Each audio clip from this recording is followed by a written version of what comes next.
Government Orders, Government Bills Commons, resuming debate at second reading of Bill C3, an act to amend the Royal Canadian Mounted Police Act and the Canada Border Services Agency Act, and to make consequential amendments to other acts. Resuming debate, the honourable member for Sherwood Park, Fort Saskatchewan has 8 minutes and 5 seconds left. Thank you very much, Mr. Speaker. I know the Parliamentary Secretary to the Government House Leader was hoping this was an unlimited time slot. I just want to share with him that the House can do whatever it wants by unanimous consent. So he can reflect on that opportunity, and I want him to know that I'm always prepared if he wants to hear more of what I have to say on an important subject. But as I get into it, I wonder if he may be less interested in hearing what I have to say, quite frankly, but it's still important for him, because we're talking about a Bill C3 that deals with the work, in part, of the Canada Border Services Agency.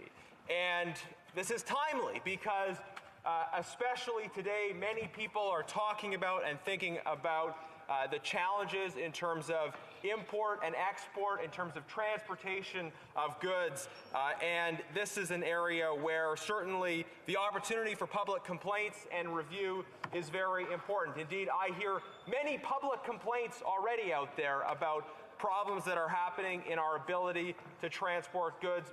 Mr. Speaker, we are in the middle of a national crisis where we have various protesters, a relatively small number, that are openly trying to shut down Canada. They're blocking access to a border point. They're standing in the middle of train tracks, and this is causing massive problems. And those problems are only going to continue.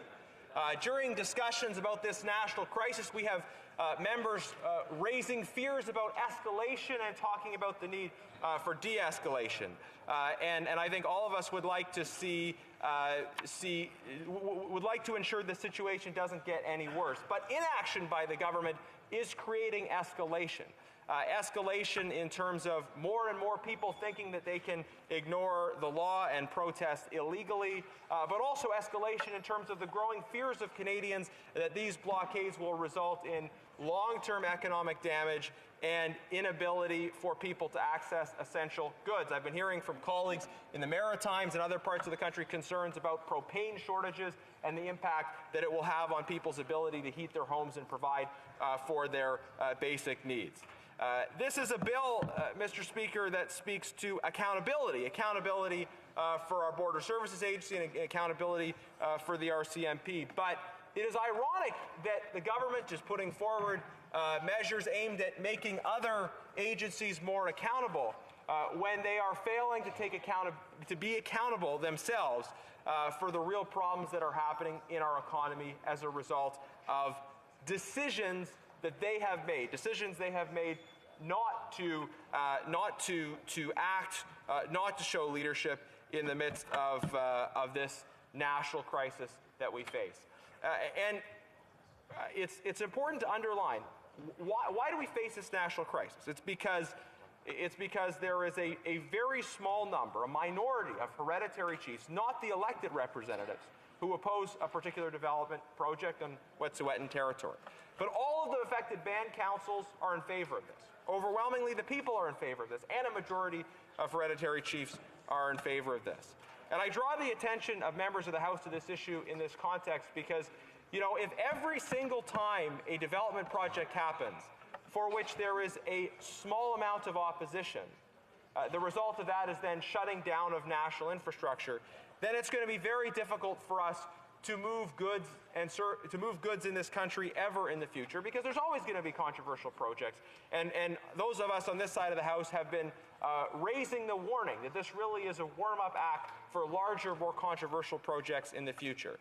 If the government, instead of dialoguing with the elected leadership of communities, feels that they can negotiate with other people who are not connected to those communities in the resolution of these issues, then we're going to have a problem where the government is always negotiating with the wrong people, and people who are not connected to these projects can claim the right to speak on behalf of communities, and it's just going to be very difficult for us ever to find agreements on moving forward with projects. So, Mr. Speaker, that is the context in which we find ourselves here. That is the national crisis, in fact, that our country is facing, and I think all of our constituents would want us to speak about these issues, to highlight them, and to call on the government to finally show leadership and allow us to move forward by supporting the rule of law, by at the very least verbally talking about the importance of enforcing the law and of respecting the will of the elected representatives of Indigenous people. Now, Mr. Speaker, on to the specific provisions in Bill C3. This is a bill that amends the Royal Canadian Mounted Police Act. Among other things, it renames the Civilian Review and Complaints Commission for the Royal Canadian Mounted Police as the Public Complaints and Review Commission. We know how seriously the government takes naming things. Sometimes they don't always know what those names mean. Sometimes they like to rename things as a way of claiming credit for a policy. Under the Conservatives, we had something called the Universal Child Care Benefit, and they renamed it the Canada Child Benefit, and then they declared it to have been a great social policy innovation, a brand new idea, without remembering that the Liberals actually ran against the Canada Child Care Benefit in 2006. It was a Liberal strategist who said parents would just use this child benefit money for beer and popcorn. So they evolved, and it was progress. They evolved from opposing supporting parents to saying, well, we're going to rename this benefit and claim it. And maybe when Conservatives come back to government, we'll rename it again. And then we'll say it was all our idea after all. We brought in the Canada Child Care Benefit in 2006. Now, so this legislation has some element of renaming, but it's a little more substantive than that. It also amends the Canada Border Services Agency Act to, among other things, grant to that commission powers, duties, and functions to review the Canadian Border Services Agency. Essentially what this bill does is it brings under what had previously been a review commission just for the RCMP, it brings the CBSA under that civilian review mechanism. And Mr. Speaker, as my colleagues have said, this is a principle that we're supportive of, and Conservatives will be supporting the movement of this legislation through to committee, where no doubt it will be further analyzed and studied by our excellent public safety team. There is some progress in this legislation. It is not, as we've seen in some other cases, purely a name without meaning. Unlike let's say, the Minister of Middle Class Prosperity, we actually know what the words mean to a greater extent in the case of this piece of legislation.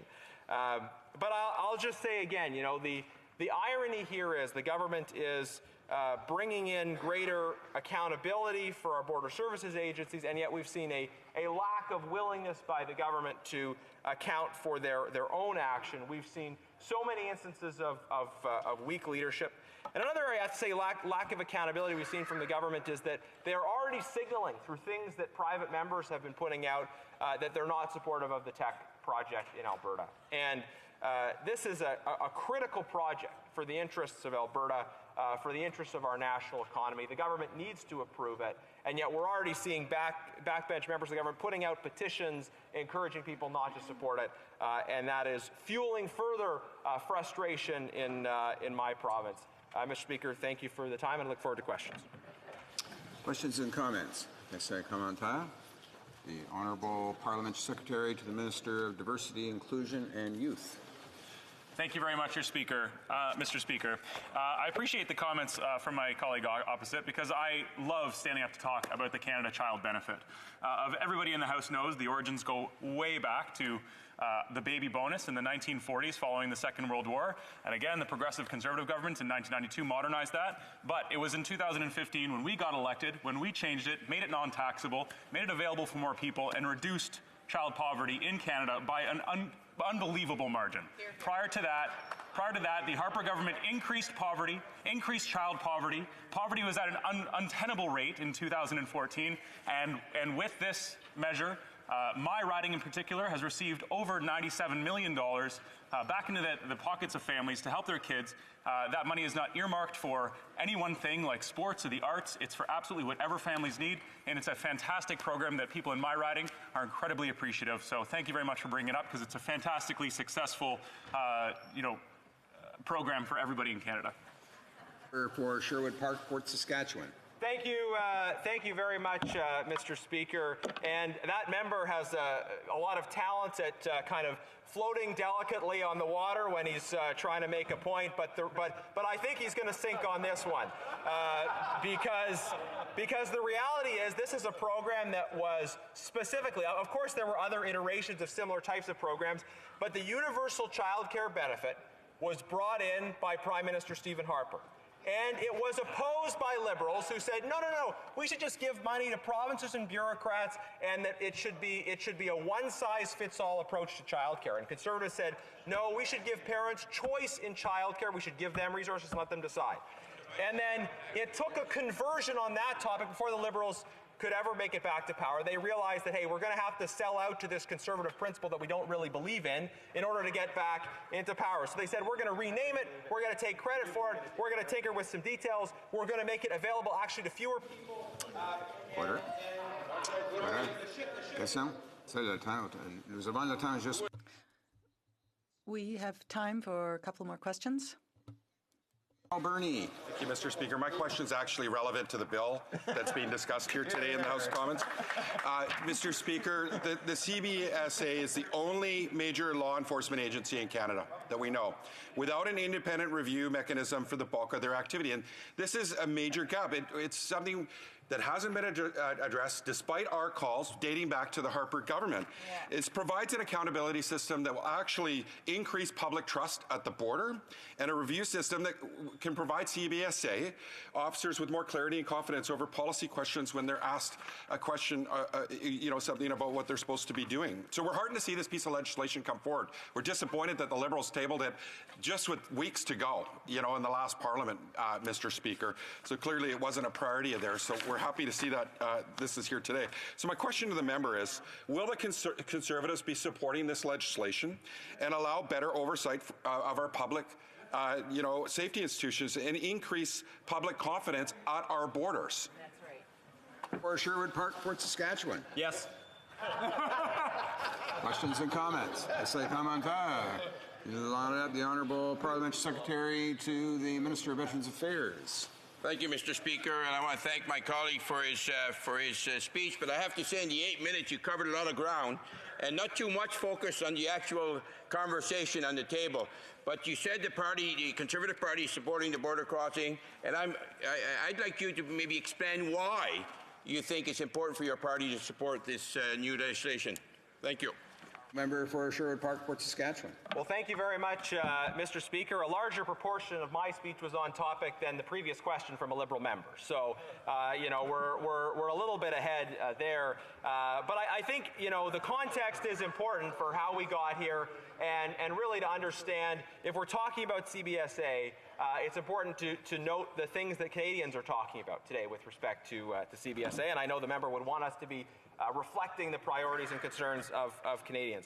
Look, I believe in the principle of oversight for civilian oversight for our security agencies. It's interesting, by the way, in the context of the blockades, the government seems to be criticizing the principle of civilian oversight and civilian policy direction when it comes to police, and that's an interesting sidebar. But in principle, we support this legislation. We want to see it go to committee, and we look forward to a study that will happen there. Resuming debate, the Honourable Member for Bellechasse-les-Etchemins-Lévis. Thank you very much, Mr. Speaker.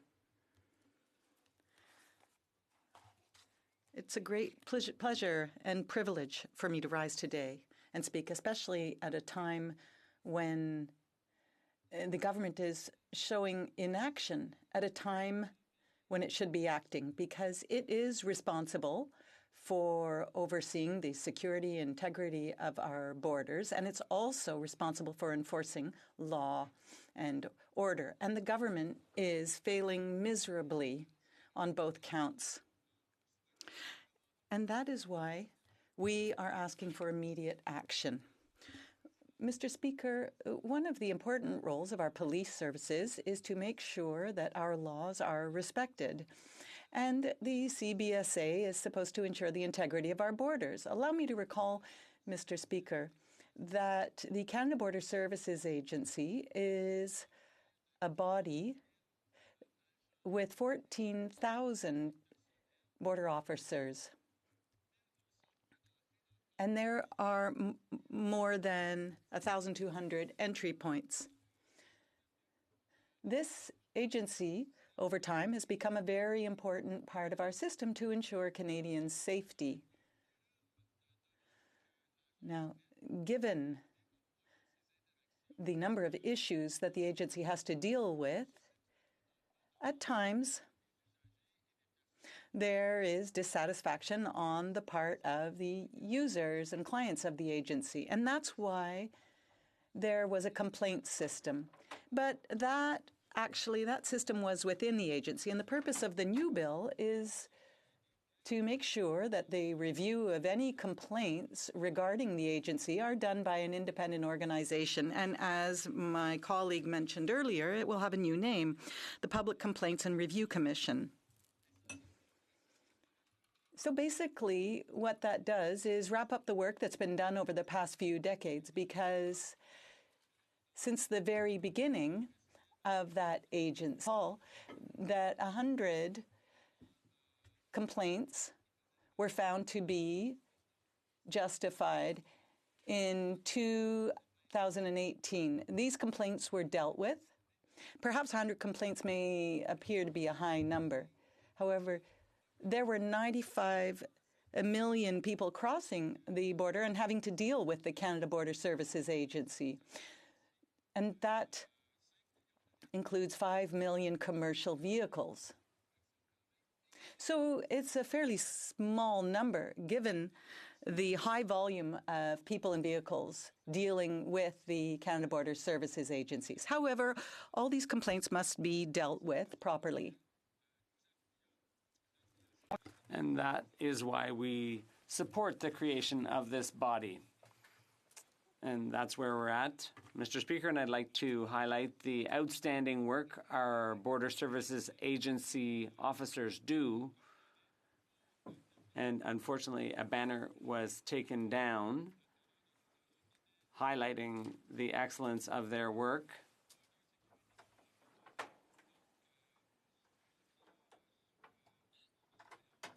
And said border security, our borders are are being watched, and unfortunately that was taken down. But our officers are doing excellent work out there, and we have to ask, why did the government wait so long? This commitment was made in 2015, and as our NDP colleague said, they waited until the very end of the last session. And as a result of that, we're still waiting for this change to take place. So it's high time we moved ahead with this, and we can only scratch our heads and wonder why the Liberals dragged their heels. They also didn't consult Jean-Pierre Fortin, the union head, because he was in favor of this change too. So the Liberals once again missed the opportunity they had to show that this bill was useful and supported by people, and to showcase the excellent work of our Border Services officers.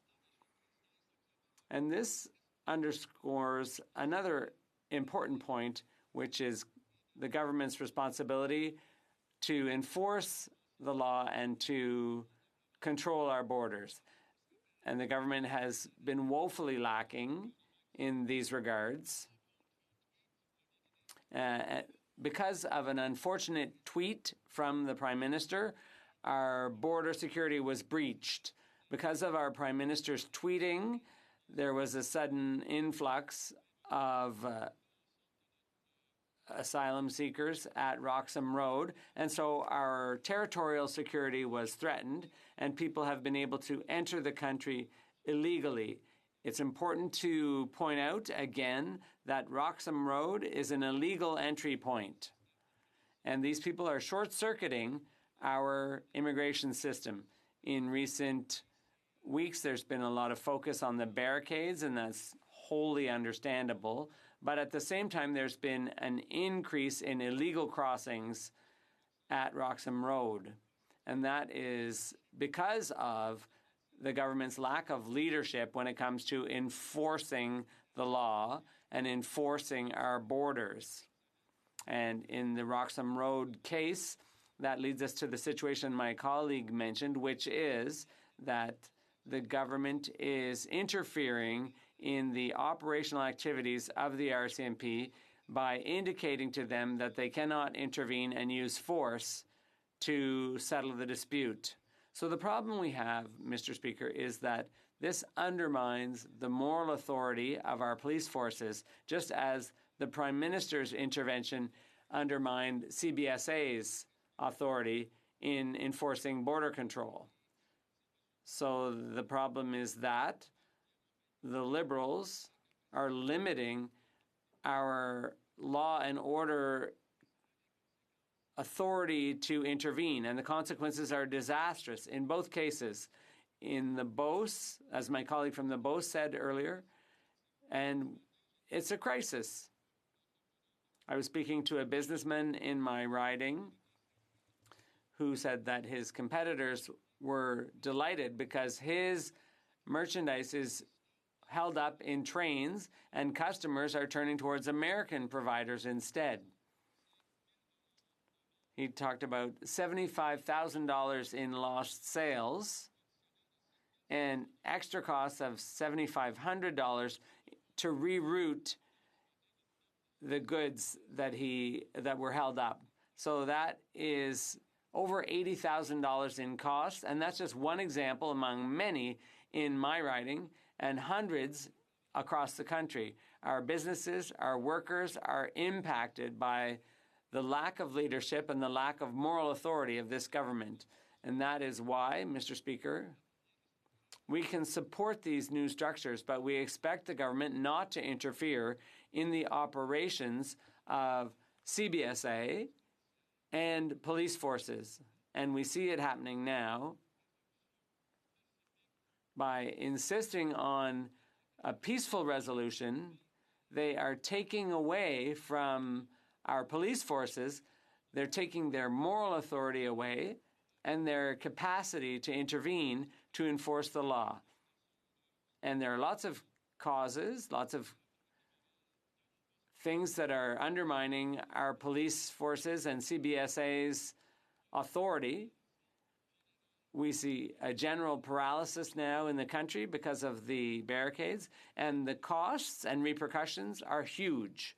As my colleague said, the long-term damage is the trivialization of flouting the law.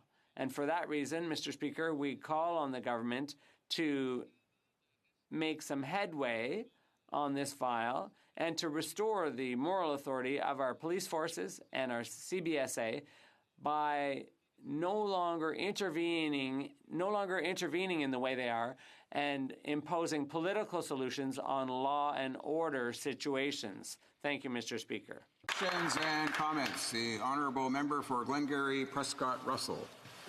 Merci beaucoup, Monsieur le Président. Thank you very much, Mr. Speaker, and I'd like to thank my colleague for his speech. This is a member who is a former Minister of Public Safety, so he's probably aware of more things than many of us, and myself included. But I wonder if he still believes this quote. He said, RCMP, while respecting the operational independence of the RCMP, est-ce qu'il croit à... Does he still believe in his own words today as the current Minister of Public Safety does? The honourable member for Lévis-Bellechasse. I'd like to thank my colleague for his excellent question. He repeated what I said in the past. I have full confidence in the RCMP. Never, but never would I do what the current minister and prime minister are doing. I would never hinder or fetter their operational capacity by saying what path needs to be taken to solve this crisis, and thereby preventing them from using the tools at their disposal to resolve the situation. So the current Prime Minister is taking away from the police force's ability to deter illegal conduct. by preventing them from using force. So I call on the government to follow the example I gave in 2015. Let the RCMP do its job. Stop telling them not to do anything. Stop handcuffing the RCMP. Thank you. Questions and comments? Okanagan, West Kootenay. Well, thank you, Mr. Speaker, and I'd like to thank my colleague for his speech. And I'll start by saying that my riding has 5 border crossings. It's probably one of the most border crossing rich ridings in the country. And I do have constituents come in to my offices on an occasional basis with concerns about how they've been treated at the border, both leaving and coming back. But I just wanted to know what the members' thoughts are on the fact that this bill, the Act retains the provision that ex-RCMP members cannot sit on the commission so that there's no conflict of interest, but it doesn't do the same for CBSA members. Why, if he could comment on that concern? The honourable member for Bellechasse-les-Etchemins-Lévis. This question, Mr. Speaker, and my answer is yes. We do believe that we need a third party to look into the complaint that can be addressed to the service, and that following the application of the law, I believe that it should apply equally to the RCMP and to the in the same as it will for CBSA. Time for one more short question. The honourable member for Edmonton Manning. Thank you, Mr. Speaker. The government saying that is not going to intervene with police forces or with our forces to end the blockade. In the meantime, sending signals that preventing the police forces from doing its job. This is like we call in winter and summer over the same roof, and that is what this government is practicing now. Does my colleague on this side agree with this statement? The honourable member for Bellechasse. I'd like to thank my colleague from Alberta for his question. It gives me an opportunity to mention that in the context of this unprecedented rail blockade, the elected chiefs and some of the hereditary chiefs are in support of this project. And those who opposed, they were defeated when they attempted to get elected. So 85% of the Wet'suwet'en community is in favor of this project. So how is it that individuals are attempting to use democratic processes to get elected, and then when that doesn't work, they use illegal tactics? That's unacceptable, Mr. Speaker, in a democracy. All the First Nations along this pipeline are in favor of the project. So we have democratic tools. We have a parliament precisely to debate issues. We have a long British parliamentary tradition of law-abiding and respectful debate. And when this kind of thing happens, it undermines the credibility of our institutions. And that's why we're calling on the government to stick to its executive role and allow our police forces to do their job. Thank you. Resuming debate, the honourable member for Leeds, Grenville, Thousand Islands, and Rideau Lakes. Thank you, Mr. Speaker.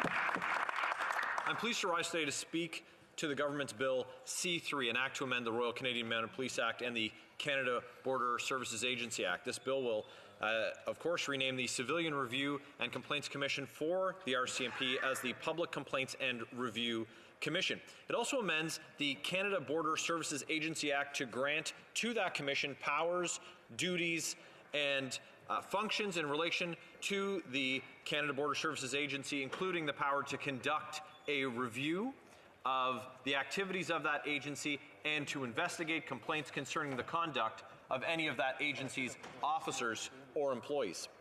This bill is a copy of Bill C-98, which died on the order paper at the end of the 42nd Parliament. Now, during its study of Bill C-98, the committee heard from just 7 witnesses, including the minister and 5 officials who reported to him. I hope that this time, in our minority parliament, that the parliamentary committee will have the ability it needs to study this bill as thoroughly as it deserves and to hear testimony from more witnesses. contrary to the study of C98, where the Liberals failed to consult Customs and Immigration in the creation of that legislation. Now, Mr. Speaker, you would think that when talking about creating legislation regarding the security of Canadians, that all stakeholders would be consulted, and such legislation would be presented in a substantive and timely way. Now we have the chance to ensure that all stakeholders are heard at committee, and members will be given the time needed to undertake this. That being said, this bill seems pretty straightforward in its objective, that Canada's law enforcement agencies ought to have an oversight body. This is especially helpful on the border, where a civilian review commission will improve oversight and help CBSA be an even more effective agency in its duties and function. The Liberals' crusade against law-abiding firearms owners, highlighted by Bill C-71, passed in the previous Parliament, and the apparent upcoming blanket firearms bans that are likely to come before both the RCMP and CBSA oversight bodies. This is problematic because of the extra and quite unnecessary amount of work it will create for both agencies. Mr. Speaker, the Liberal government likes to paint law-abiding firearms owners with the same brush, that they are dangerous and can't be trusted with the responsibility of firearms ownership, or that they are outdated, backwards, and likely criminals. Well, we, on this side of the House, know that to be false. We know that law-abiding firearms owners are among the most vetted citizens in the country. It is illegal to possess, store, or transport a firearm without first possessing a license from that is the PAL or the RPAL through a program that's run by the RCMP that includes extremely stringent requirements, including background checks and reference checks, as well as classroom instruction and testing. Now, if you're deemed fit to be given the restricted firearms license, then you must register all of these restricted firearms with the government and receive authorization to transport them to and from the range. Now, these responsible, law-abiding firearms owners, as I said, are run through police databases regularly, if not daily, so that the Liberals' portrayal of them is wrong and insulting. The government is also trying to spin the firearms legislation as the right move, that it's going to enhance safety for Canadians. But this legislation does nothing to address the safety of Canadians and seeks to punish law-abiding Canadians instead of criminals. So, Mr. Speaker, in the spirit of Bill C-3, which oversight bodies are meant to reduce harm and combat overreach, wouldn't it make sense that the government's safety and security legislation would be in the same spirit and have the same goal? The Liberals are seeking to ban certain firearms, and the government is moving to reclassify these rifles as prohibited, which means over 10,000 legally purchased and owned rifles will be reclassified for no reason in particular. Now, they have not advanced a logical argument for the banning of these firearms, and I can't think of one either. They function in a similar method to technology first introduced in 1885, so it can't be that they're unsafe when used properly, and they adhere to the same regulations regarding capacity as other non-restricted firearms. How does the government classifying legally bought and owned rifles as prohibited combat gang violence? It doesn't. Not one bit. In fact, it has the potential to criminalize the owners of these rifles if they don't comply with the new ownership requirements of the prohibited firearm. Now, retroactively applying this law means that you could be jailed for up to 10 years for something that was perfectly legal when you did it. Could you imagine, Mr. Speaker, a government that's giving pardons for actions that were crimes when they were committed but are now legal, is criminalizing something that was perfectly legal when it was done? This totally rejects the premise of C-3 because these changes to firearms laws are certainly overreach and certainly mistreats law-abiding Canadians. The attacks on law-abiding firearms owners by this government neglects to combat crime, and it punishes those lawful firearms owners, and in other ways as well, especially those who live in rural areas like the residents of Leeds, Grenville, Thousand Islands, and Rideau Lakes. Because of this government's disdain for firearms owners and rural Canadians writ large, they're working to revoke authorization to transport firearms, except from store to home and between home and target range. Gun shows, gunsmiths, border crossing, and airports require special permission each and every time. If you want to pick up your firearm from the gunsmith on your way to a shooting match, you'll need an ATT. Or dropping off your firearm at the gunsmith after a day at the range, another ATT. If you want to take a firearm from the store where you bought it to the gunsmith, you would need another authorization to transport, or ATT. You see, Mr. Speaker, besides disregarding the realities of travel in rural areas, it creates constant need for bureaucratic paperwork and increasing costs to Canadian taxpayers with absolutely no benefit or increase to public safety and security.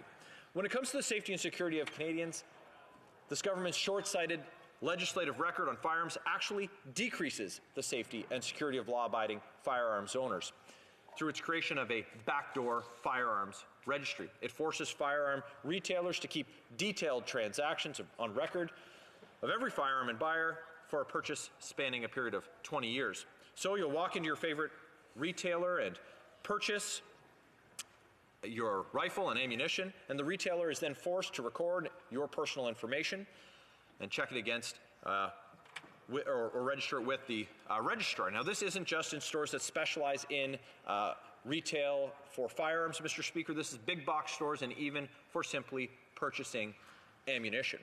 Now, these lists will become highly prized targets for hackers, thieves, putting those citizens on the registries at great risk of being robbed or worse. Since we're talking about the role of oversight bodies and Canada's law enforcement agencies, the government's attack on law-abiding firearms owners creates an environment where overreach could be, of course, at a greater risk. It gives law enforcement greater leeway to arbitrarily prohibit firearms by removing the government's ability to easily unprohibit firearms, fueling concern of more bans and more overreach. We're seeing this now as the minister has indicated his intention to subvert democracy and undertake a blanket ban on certain firearms. And if that doesn't spell overreach from the highest levels, I don't know what does. Canadians expect effective oversight of federal law enforcement agencies. This bill looks as if it will be effective in doing so. But the Liberals made a promise to do this in 2015, and they let the bill die on the order paper last Parliament. It's disappointing that they failed to consult the union representing Canada's border officers, and that they have a culture of lazy legislation when it comes to the safety and security of Canadians. Mr. Speaker, Canadians expect this House to give thorough review to all legislation put before it. They expect that the legislators here will speak to witnesses and speak to the relevant stakeholders. And while that wasn't permitted to happen under majority rule in the previous Parliament, here in this Parliament, we hope to have that full study undertaken. Thank you, Mr. Speaker. Questions and comments. The Honourable Parliamentary Secretary to the Minister of Families, Children and Social Development. I will, through the Speaker, address the comments made by the member opposite, which seem to focus more on a piece of legislation which is not in front of us yet, rather than the one that is. But on the issue of border security, in the last term of Parliament, the Conservatives introduced a motion, I think it was called the OOPS motion, which meant that you could stuff a car full of handguns, get to the border, fail to declare it, and say, oops, I forgot, and be left off the hook and allowed to just drive through with or without the proper licensing. The goal here was to say to border security agencies that if somebody comes across the border with a gun and fails to declare it, it wouldn't be a crime to fail to declare it. They could simply say, oops, I forgot, and be on their merry way. Is that the standard that the member opposite hopes to achieve with border security when it relates to the smuggling of guns and the act of bringing weapons into this country? Is that the standard that he wants us to achieve? And if it is, how is that going to make anybody safer in this country beyond people who smuggle guns? Well, member for Leeds, Grenville, Thousand Islands and Rideau Lakes. Well, thank you, Mr. Speaker. It's interesting. So my youngest daughter, my daughter Emma is here with me today, and she's spending the day with her dad in Parliament. And so while she enjoys, Emma, as do all of my children, Luke, Emma, Michaela, and James, enjoy a good fairy tale. I'm not sure that they would understand or appreciate the fairy tale that the Parliamentary Secretary just presented to this House. Conservatives are the party of law and order. We are the party of common sense. And the parliamentary secretary referenced legislation about firearms that is not yet before this House, but it won't come before this House. It's going to be done by order in council. They're going to subvert democracy in their effort to criminalize law-abiding firearms owners. And certainly, we don't need more fairy tales from this government. We need concrete action that will keep Canadians safe. Questions and comments? Questions and comments. The honourable member for Northumberland, Peterborough South. Thank you, Mr. Speaker. I actually rise on a separate matter.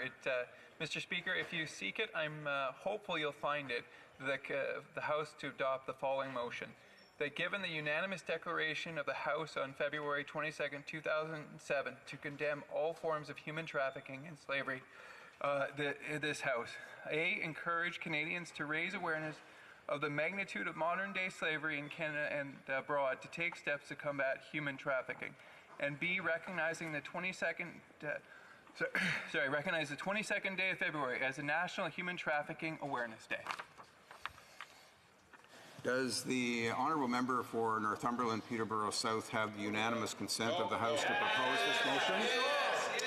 There is no consent. So we'll go back to questions and comments. Questions et commentaires. The honourable member, questions and comments? The honourable member for, no, okay. The honourable member for Peace River Westlock. Thank you, Mr. Speaker, and I'm sorry to have that unanimous consent motion not pass. However, I'm sure we'll be at it again soon. Mr. Speaker, my honourable colleague gave a great speech about the border security and how there's some if the officials that represent Canada are unable to do their job appropriately, the confidence in our law enforcement is diminished. I was wondering if he can continue to talk about that a little bit longer. Thank you. The honourable member for Leeds, Grenville, Thousand Islands, and Rideau Lakes. Well, thank you, Mr. Speaker, and thanks to the member for Peace River Westlock for his question. And it is really important that Canadians have confidence in anyone who is charged with or responsible for discharging duties on behalf of the government. And this act will give opportunity for that. But it's also important that that ministers of the Crown and that this House does hold individuals accountable when they fail to do so. And we saw very recently with the tragic case with a failure of the parole board members to properly and responsibly execute their responsibilities for speedy action that would reassure Canadians that they can have confidence in those who are responsible to discharge their duties on behalf of Canadians. So it's incumbent on ministers of the Crown and the Minister of Public Safety when an incident like that occurs, for them to take the necessary steps to fire a member of the parole board, even if that Liberal appointee who had been dutifully run through Liberalist and had been approved by those in the PMO who make those decisions, they still have to do the right thing for Canadians, restore their confidence, and fire those people when they fail to execute their duties responsibly. But this bill will also give more opportunities for oversight as well. Thank you. Resuming debate, the honourable member for Langley, Aldergrove. Mr. Speaker, I'm pleased to join the debate on Bill C-3, an act to amend the Royal Canadian Mounted Police Act and the Canada Border Services Agency Act. This legislation renames the Civilian Complaints and Review Commission for the RCMP to the Public Complaints and Review Commission, which Oversight Committee will also have responsibility to review civilian complaints against the Canada Border Services Agency. Canada has a very long and unprotected border with our neighbor to the south, the United States of America, our biggest trading partner, and that means that we need to have an effective Border Services Agency. Every year, the agency processes 100 million people into Canada at our border crossings, at airports, at rail crossings, and at our seaports. They process 20 million commercial shipments every year and 46 million courier shipments. Every day there's about $2 billion in trade between these two great trading partners. So along with national security and safety, the CBSA also must be charged with providing priority to efficiency in trade and commerce. My constituency of Langley-Aldergrove has one of 4 BC Lower Mainland border crossings. It is a very crucial and critical tool for our citizens and our businesses. The citizens of my riding are looking for efficiency at this and other border crossings to expedite business and relationships. But they're also looking for security and safety. Many people in my riding are gun enthusiasts and are rightly concerned with proposed further restrictions on already stringent firearms possession and acquisition rules. They are genuinely concerned that these further restrictions will have the effect only of pointing the finger at them. Law-abiding citizens who acquire the firearms lawfully and who diligently follow all the rules about safe storage, transport, and use. Why, they ask, is their government not looking at where the real problem is, namely at people who obtain their guns illegally, largely by cross-border smuggling? We need border security officers who have both the tools and the resources to do their job effectively. Now, our border services officers do have extraordinary powers, for example, to detain people for questioning, to search vehicles and packages, to arrest people without warrant. Necessary powers, I would argue, if we want our CBSA officers to do the work that we expect them to do. But as a corollary to these exceptional and extraordinary powers, our border services officers must also be subject to oversight. Currently, there is oversight by courts, by commissions, and tribunals, to name a few, but we need stronger arm's-length civilian monitoring. That is what Bill C-3 will do. The Civilian Review Commission will improve oversight and help the CBSA to be an even more effective agency in performing its duties and functions. But to be a truly effective agency for Canada, as Canada strives to uphold its integrity and security of our borders, the CBSA must also be properly resourced in both manpower and equipment. That is our party's position. Now, given the need for balancing border security and market efficiency, something I'm sure that the government also agrees with, we are left bewildered why this government is not acting decisively on unwelcome threats to our markets and security. Why is the government ignoring the very needs of Canadians, including the needs of my constituency, Langley-Aldergrove? Our border with the USA is very important to businesses in Langley. The border crossing, the Langley-Linden border crossing, is open for business from 8 a.m. till midnight every day.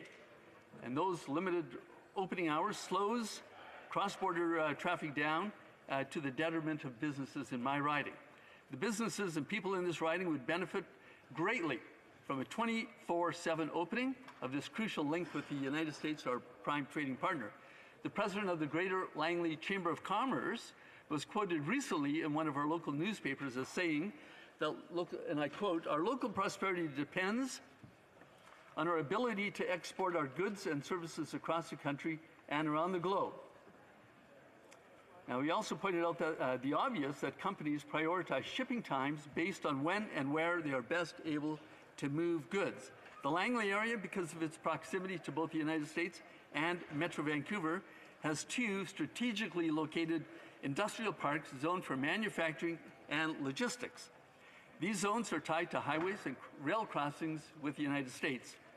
And I quote again from the president of the Chamber of Commerce, "We need to be able to move goods, whether out of our ports or land borders, at reduced times. BC is a market-driven economy, and its prosperity hinges on our ability to trade openly in the global and Canadian markets." So, Mr. Speaker, along with security at our border crossings and effective oversight of the work that the CBSA does, the government also needs to invest in better and more accessible international trade at our border crossings, and in the instance of my riding, to finance longer opening hours. My constituents are looking to the federal government to work cooperatively with their USA counterparts, and finally make this a reality. Such initiative, I can guarantee you, will have the support of the Greater Langley Chamber of Commerce and its 1,025 businesses, and I'm certain that it'll also have the support of the Chambers of Commerce and businesses and the citizens of Whatcom County in Washington State. Now, the businesses in my community are deeply concerned about the significant negative impact the recent rail blockages are having on trade and commerce and what it is doing to the reputation of among our trading partners. Now, I quote from a letter written by Chambers of Commerce across this country and by various business leaders to the Prime Minister 3 days ago, and I quote, "In addition to disrupting domestic and global supply chains, the blockades undermine Canada's reputation as a dependable partner in international trade. They also threaten public safety by preventing the distribution of essential products like chlorine for water treatment and propane for heating homes, seniors' facilities, and farms. The damage inflicted to the Canadian economy and the welfare of all our citizens mounts with each hour that these illegal disruptions are allowed to continue. Each additional day that rail lines are disrupted requires 3 to 4 days for supply chains to recover. This is why it is imperative that the government act now to get the Canadian economy moving." That's from the Chambers of Commerce across this country. And I also quote from a letter written last week by Canadian Global Cities Council addressed to the Ministers of Transport and of Innovation, Science and Industry. And I quote, "As the Canadian Global Cities Council, we represent over 50% of Canada's GDP and population. Given the events of the past few days, rail blockages, we are deeply concerned by the ongoing disruptions to Canada's trade and exports. The impact is also being felt beyond Canada's borders and is harming the country's reputation as a stable and viable supply chain partner. While many of Canada's goods destined for the world are currently unable to reach global markets, we are concerned with reports of international shippers diverting traffic away from Canadian ports." So, Mr. Speaker, while Bill C-3 is to be applauded for what it will do to support our Border Services Agency, urgent attention needs to be paid to the current crisis which threatens trade and commerce at these border crossings. Thank you.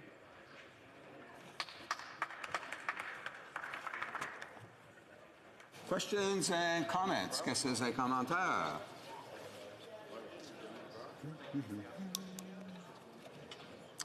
The Honourable Member for Cariboo, Prince George. Well, thank you, Mr. Speaker. I listened intently to our honourable colleague with his intervention today. Through you, Mr. Speaker, I want to. One of the things that we've seen time and time again with, previous session with this government is, and again in this session so far as well, is they like to talk about consultation. They like to say that they've consulted with Canadians from coast to coast to coast to coast. I think I said 4. But I wonder through you, Mr. Speaker, if our honourable colleague knows if indeed the RCMP and CBSA frontline officers were consulted with respect to C3. Member for Langley Aldergrove. Thank you to my colleague for his question. While this party supports Bill C-3, we are disappointed that there has been a lack of consultation with key stakeholders and leaders, with the RCMP, with the CBSA, and with the unions representing the people who work for those great organizations. So it's a disappointment. That said, the bill will be effective to a large part for enhancing the work that these organizations are doing. But the lack of consultation has been and continues to be problematic. We'll take another question and response. The Honourable Parliamentary Secretary to the Minister of Families, Children and Social Development. I listened with interest as the member opposite talked about trying to extend border crossing hours in his riding. It's something I think any riding that has a U.S. facing or a border crossing boundary is interested in. The previous government, under the Harper the previous Harper government, cut border investments by $390 million. I was wondering if the member also could reflect upon whether a budget cut of $390 million would extend hours, or in fact would not only curtail hours but also curtail security at the border. Whether cutting money from the budget for border crossing is a way to realize his goal, or whether it would require an investment. Member for Langley Aldergrove. My advice, Mr. Speaker, is that that is misleading, that the public accounts do not support that allegation. But I will take the opportunity to reiterate how important it would be to my riding to have that border open 24/7. It would have the support not only of Langley Aldergrove but surrounding regions as well, and it would certainly have the support of businesses in the Chamber of Commerce in Whatcom County. I think it's time that we move ahead with that. There are other border crossings that are 24/7, but recently there was flooding at the Sumas border crossing. So a lot of traffic was then redirected to the Langley Aldergrove border crossing, which is only open for 20 hours a day, and there were big, long light-ups, which I personally also was subjected to. Thank you, Mr. Speaker. The honourable member for Langley Aldergrove will actually have 2 minutes remaining in the period for question and comments. Should he wish to take that when the House gets back to debate on the question. But we'll now go to statements by members. Déclaration de député. The honourable member for Sackville, Preston, Chesapeake. Merci, Monsieur le Président. Thank you, Mr. Speaker. As you know, this month is Black History Month. Back at the monumental role of African Canadian communities have played in the Canadian history. No African Canadian community has had such a long and rich history as the African Nova Scotian community. This community has given birth to some incredible historic figures, such as civil rights activist Viola Desmond, world-renowned singers Portia White, and Victoria Cross recipient William Day. This community was the first African Canadian community to touch Canada and the oldest generational community of African descent in our nation. Many members of the African Nova Scotian community reside in North Preston, East Preston, Lake Loon, Cherrybrook, and surrounding areas. And I'm very, very proud to be their member of Parliament. And I encourage everyone in this House and in this country to learn more about the important contribution of African Canadians. Thank you. The honourable member for Essex. Mr. Speaker, I rise today to salute Navigator Edward McCloskey, native son of Maidstone, missing in action in France during World War II. With credit to Essex Free Press reporter Silene Argent, and thanks to Mark Maguire, also of Maidstone, for his account.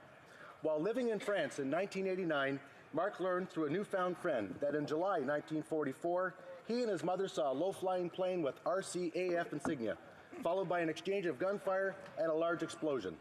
Learning that the crew was buried at the Commonwealth Cemetery nearby, Mark paid his respects. He paused at one of the tombstones. It read, E.J. McCloskey, Navigator. 30 years later, Navigator McCloskey's niece, Marilyn Scratch, approached Mark to ask if he was the one that found Uncle Ed. He was able to provide photos of the headstone and valuable closure to the family. Thank you, Mr. Speaker. Here. The honourable member for Spadina, Fort York. Speaker, every morning under the cloak of darkness, thousands of kids across Canada jump into swimming pools with dreams of Olympic glory. The drive to make a personal best, to perfect a turn or start or ultimately reach the podium is the product of incredible individual will and might, but it's never done alone. Each morning these athletes dive into the water to train. There are coaches across Canada that are literally on deck walking alongside these young athletes as they drive forward.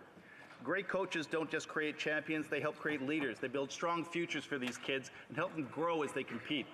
This week, Swim Canada lost one of its best coaches, and the families whose kids swim for the North York Athletic Club have lost a friend, a mentor, someone who helped propel a generation of Canadians towards Olympic glory and well beyond. Murray Drudge's sudden passing has broken hearts and shocked the swim community, but the dreams he's given shape to, the dreams of Olympic gold and the scholarship opportunities that live on through these young athletes he's trained are his legacy. These are Murray's legacy. These are his personal best. The honourable member for St. John's East. Thank you, Mr. Speaker. The number of temporary workers in Canada is increasing and becoming a large part of the workforce. Short-term, temporary and contract work. It's a disturbing trend. They earn 20% less than those with permanent jobs, have fewer or no benefits and little security. No wonder it's been called precarious work, and it affects a lot of young people. Over 2 million Canadians are in temporary jobs, more than 13% of those employed. In Atlantic Canada, it's worse, 21% in PEI, and in Newfoundland and Labrador, 26%. Workers at Canada Post in St. John's are fed up.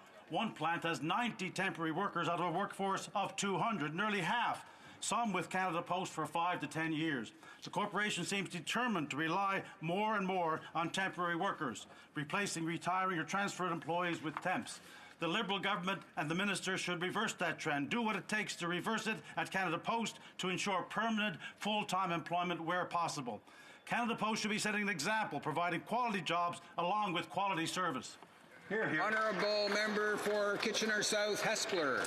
Mr. Speaker, I rise today to draw the attention to the many Lebanese who are out on the streets protesting inequality and lack of opportunity due to the dire economic crisis. Lebanon is the third highest indebted country in the world. In 2016, payments consumed 48% of the government's revenues, limiting their ability to make much-needed investments in infrastructure and public services. The top 1% of Lebanese receive approximately 25% of Lebanon's national income, while the bottom 50% of the population is left with 10%, making Lebanon one of the countries with the worst income equality in the world. Protesters are demanding equality and a brighter future for themselves, their families, and all Lebanese citizens. Gibran Khalil, a famous Lebanese poet, once wrote, "Out of suffering has emerged the strongest souls." Mr. Speaker, I stand with the strong and bold Lebanese that are protesting for a brighter future for all of Lebanon. Thank you. The Honourable Member for Beauce. Mr. Speaker, as you know, one of the greatest gifts in life is having a child. Unfortunately, some families face the daily challenge of raising a child with a disability. I'd like to highlight the work of an organization in my riding that provides support and respite to many families dealing with these challenges, the Association d'Entraide Communautaire. This association was founded in 1996, and its mission is to provide services to the families of individuals with physical or intellectual disabilities or autism spectrum disorders. This is help that is critical for parents who need to refuel and spend time with other family members. I'd like to congratulate the devoted and committed team at this association. Despite the challenges they faced before the holidays, they rolled up their sleeves and continued to provide support to families so that our children can continue to be the very best gifts in the world. Long live this wonderful organization. The Barians recently joined more than a dozen police officers for an informal one-on-one Friday afternoon chat at a South End coffee shop. Once things got brewing, no topic was off limits. Maintaining community trust can be a challenge for police. Heureusement, à Sudbury.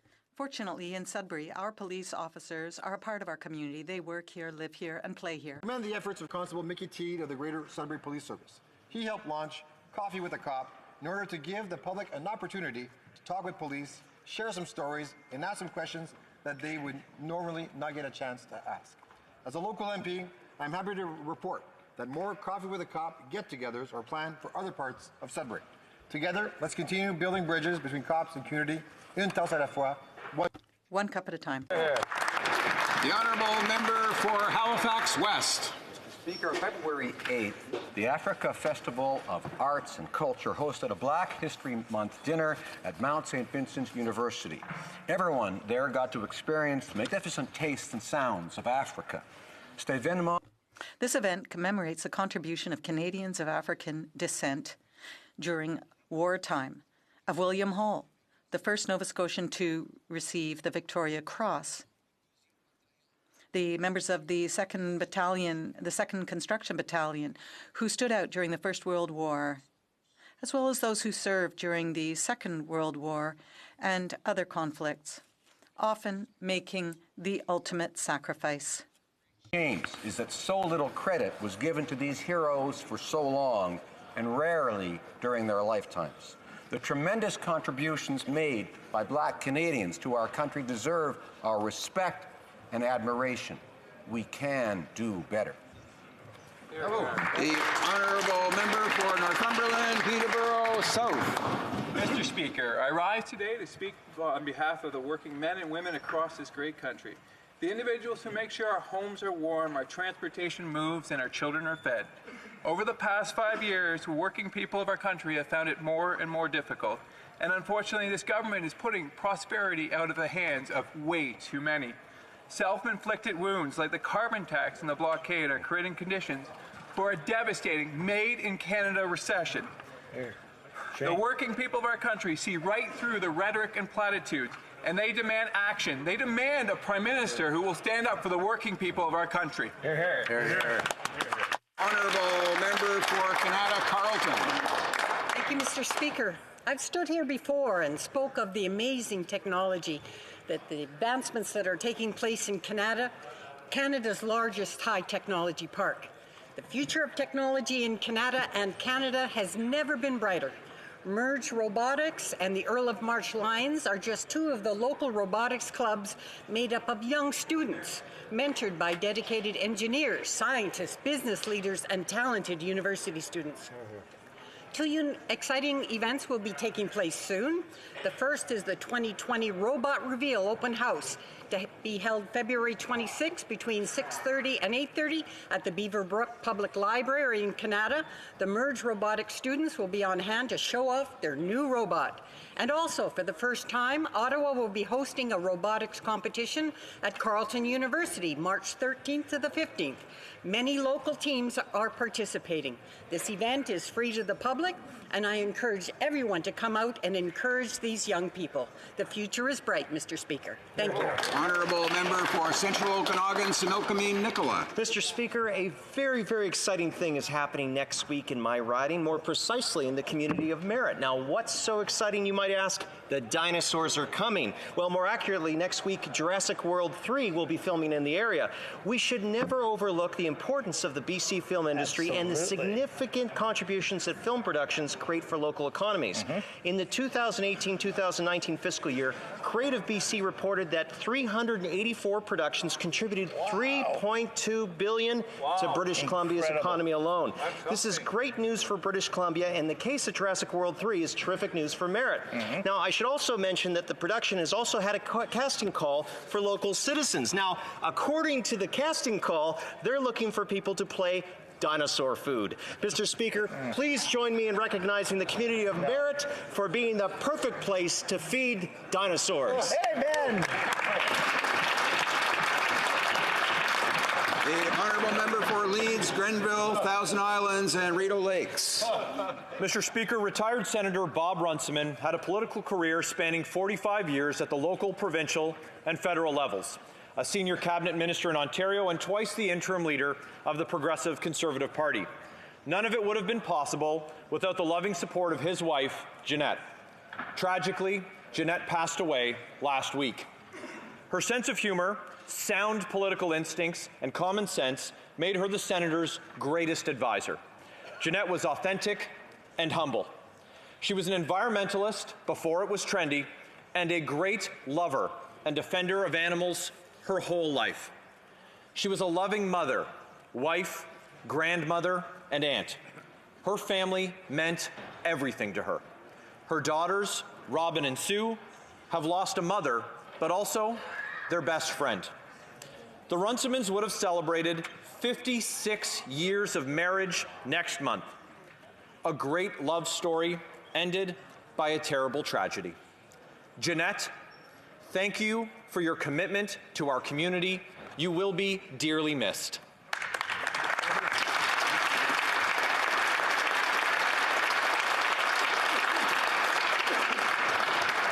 Honourable member for Courtenay, Alberni. Mr. Speaker, last September, I was invited by Sachat First Nation to witness a solemn ceremony on the site of the former Alberni Indian Residential School. More than 450 people from 88 First Nations gathered to reclaim the lost souls of the many Indigenous children who attended and those that died over 92 years while attending this school. The ceremony was a first step in creating a cultural way for the spirits of these children to be reclaimed. Many of the participants at the Reclaiming Lost Souls ceremony had returned to this place for the first time since the school closed in 1973. As a witness, I bring this message from those who are doing this very important work. There is still much intergenerational healing needed from the trauma experienced by many generations of children attending residential schools.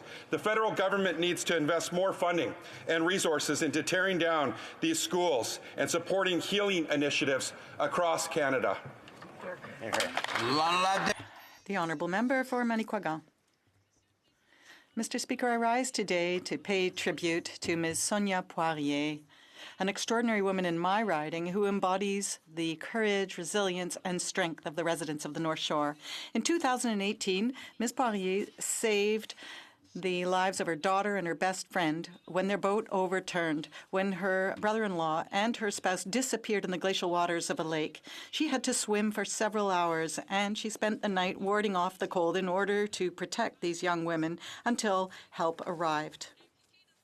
Involved in her community, a proud member of the great Rotary family, as was Bruno, her deceased spouse, Ms. Poirier wrote about this critical turning point in her life in order to show that despite the tragedies that may befall us, we can and must choose life. Ms. Poirier, Sonia, through our talks, I discovered a courageous, dynamic, and intelligent woman who wants to follow her dreams while cherishing her memories and the moments spent with those you lost. Your heroism is an inspiration to me, the North Shore, and all Quebecers. Thank you, Mr. Speaker. The Honourable Member for Foothills. Canada's economic future must be in our own hands. This Liberal government cannot listen to a few out-of-touch elites who are intent in shutting down Canada's energy sector. A group of Nobel Prize winners has written to the Prime Minister asking him to deny the Teck Frontier mine in northern Alberta. Have they visited northern Alberta and spoken to the 14 First Nations who support this project because of the jobs and the prosperity it will create? Have they met with Canada's own Joint Advisory Panel who reviewed the science and evidence and deemed this project to be in the best interests of this country? Did they actually read the panel's report, which outlines how Teck's Frontier mine will actually reduce greenhouse gas emissions by replacing dirty coal with clean Canadian natural gas? Nope. Did they meet with Teck, who's actually committed to have zero net emissions by 2050 in line with the government's own targets? Nope. This is a $20 billion project that is good for Alberta, it's good for Canada. Albertans support it, First Nations support it, Canadians support it. These elites should get out of the way and let Canada do what we do best, working to develop sustainable, clean energy. Honourable Member for Scarborough North. Mr. Speaker, I rise today to acknowledge the tireless efforts of community organizations in combating racism and xenophobia stemming from the coronavirus outbreak. In Scarborough North, open forums were recently held at the Chinese Cultural Centre of Greater Toronto and at Woodside Square with the Chinese Canadian National Council. Public health officials were on hand to hear concerns from residents, help clear misconceptions, and handled questions with facts. While there continues to be ignorance and incidents of discrimination towards the Chinese community, it is fear that we must unite to overcome. Fear is what threatens to undermine our core values, destroy businesses, and damage community relations. Let us tackle fear by supporting one another, our neighbors, restaurants, grocery stores, and local shops. As Canadians across the country raise funds and send supplies to China, let us stand together with the frontline medical personnel currently working around the clock to save lives. Let us continue to demonstrate our care and compassion as Canadians. Merci tout le monde. Thank you, everyone. Oral questions. Questions oral. The Honourable Opposition House Leader.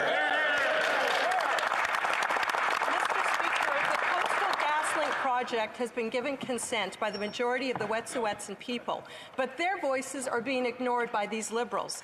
Rita George, one of their matriarchs, said, "The world thinks the matriarchs are behind all the protests going on, and that's not true. None of the matriarchs were contacted. I want the world to know what's been happening to us. We're being bullied. It's so shameful, so hurtful. We're being humiliated." Mr. Speaker, why are the Liberals ignoring the majority of Wet'suwet'en people and instead empowering bullies and lawbreakers? Hear, hear. The Honourable Parliamentary Secretary to the Minister of Crown Indigenous Relations. Mr. Speaker, our government is seized with this issue, and we believe that dialogue is the best and most preferred way to deal with these matters. Our minister was in Victoria on Monday. We've had a series of conversations with the hereditary chiefs of the Wet'suwet'en, and the minister spoke to several chiefs on Tuesday. The minister reiterated our government's commitment to a joint meeting with the hereditary leadership of the Wet'suwet'en peoples and the province of British Columbia. This was also echoed in a joint letter with our counterpart from BC. We are open and available to meet in person at the earliest opportunity. Thank you. Well, Opposition House Leader. Well, Mr. Speaker, thousands of Canadians are being laid off, and their families don't know when they're going to see a paycheck again. Billions of dollars of essential goods can't get to their destination, and the economic impact is dire. In fact, Atlantic Container Lines say they will no longer ship goods to Halifax while these blockades continue. There are worries about propane shortages and higher food prices as a result of this Prime Minister's weak leadership. How much worse does it have to get before the Prime Minister is going to step up and stop these illegal blockades? The Honourable Parliament Secretary, the Minister of Transport. Mr. Speaker, the government fully understands and is deeply concerned by the impact the blockades are having on small business, farmers who rely on freight rail, rail employees, as well as towns and communities who need rail service to get essential products such as chlorine to treat their drinking water. We are working with all levels of government to find a swift resolution to these blockades. The Prime Minister has convened a call with his provincial counterparts yesterday. We are encouraged by the progress in the blockade in New Hazelton, British Columbia. We are actively working for a similar resolution on all remaining blockades. Leader d'Opposition à la Chambre. The Honourable Opposition Leader. And emboldening lawbreakers and bullies, this government is setting the stage for more disruption and anarchy in this country. Right. Our economy is being shut down, jobs are being lost, and the voices of First Nations people is being ignored. The best interest of Canadians is being ignored. The Liberal inaction on this is disgraceful. When will this Liberal government stand up for law and order, stand up for First Nations rights, stand up for jobs, and end these illegal blockades? Honourable Parliament Secretary, Minister of Public Safety. Merci beaucoup, Monsieur le Président. Thank you very much, Mr. Speaker. We recognize that this situation is very worrisome for Canadians and for transportation of people and goods, and a consensus emerged yesterday among the premiers. We want to continue the dialogue in order to come up with a peaceful solution as quickly as possible. It's time for the barricades to come down. The Honourable Member for Louis Saint Laurent. The problem is that the barricades are still there because of this government's flagrant inaction for 2 weeks. That's the reality. Meanwhile, victims are piling up. Today we learned that the Gaspé Rail Company will be laying off half its personnel. That's 15 heads of family that no longer have a job or salary. What is the government doing? What does the government have to say to those people? The question is simple. Can the Minister of Revenue from the Gaspé, what does she have to say to those heads of families, heads of households who've lost their jobs, other than be patient? The Honourable Parliamentary Secretary. Thank you, Mr. Speaker. This is a situation we take very seriously. The ministers we're all working to find a solution, but we want it to be a peaceful solution to this conflict, and it requires dialogue.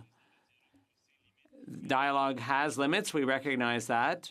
And the member opposite has oversimplified a problem that is very complex, and he should be more careful.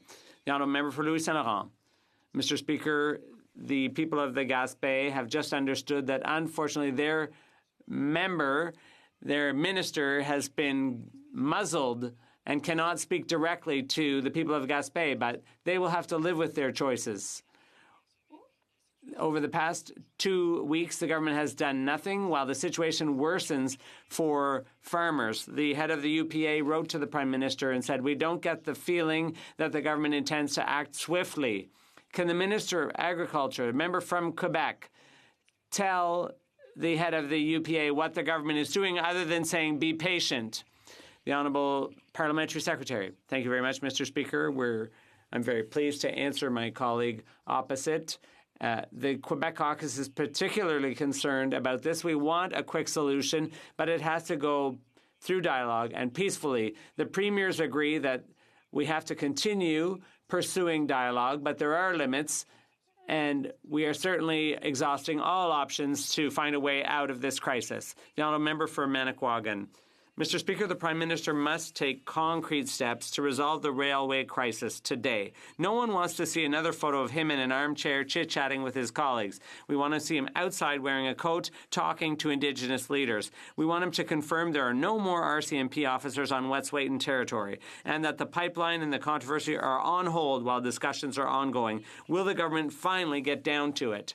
The Honourable Parliamentary Secretary to the Minister of Crown Indigenous Relations. Mr. Speaker, I'd like to thank my colleague who seized with the situation and are working around the clock on an ongoing basis. We all want peace. We all want to get rail traffic going across the country, Mr. Speaker. As our Minister of Crown Indigenous Relations and Indigenous Services have stated, they're ready and willing to meet with the hereditary leadership at the earliest opportunity. With the BC RCMP's outreach to the chiefs yesterday, we hope this creates the ability to advance a peaceful resolution. Thank you. The honourable member for Thérèse de Blainville. Mr. Speaker, thousands of workers have already received layoff notices because of the railway blockades. Via Rail, CN, all across Quebec, companies of all sizes are warning they will soon have to lay workers off too. It's time the government took action. Sending letters is not dialogue. It needs to be in person between a Prime Minister and chiefs, nation to nation. What concrete steps is the government taking so that by Monday morning this crisis is behind us?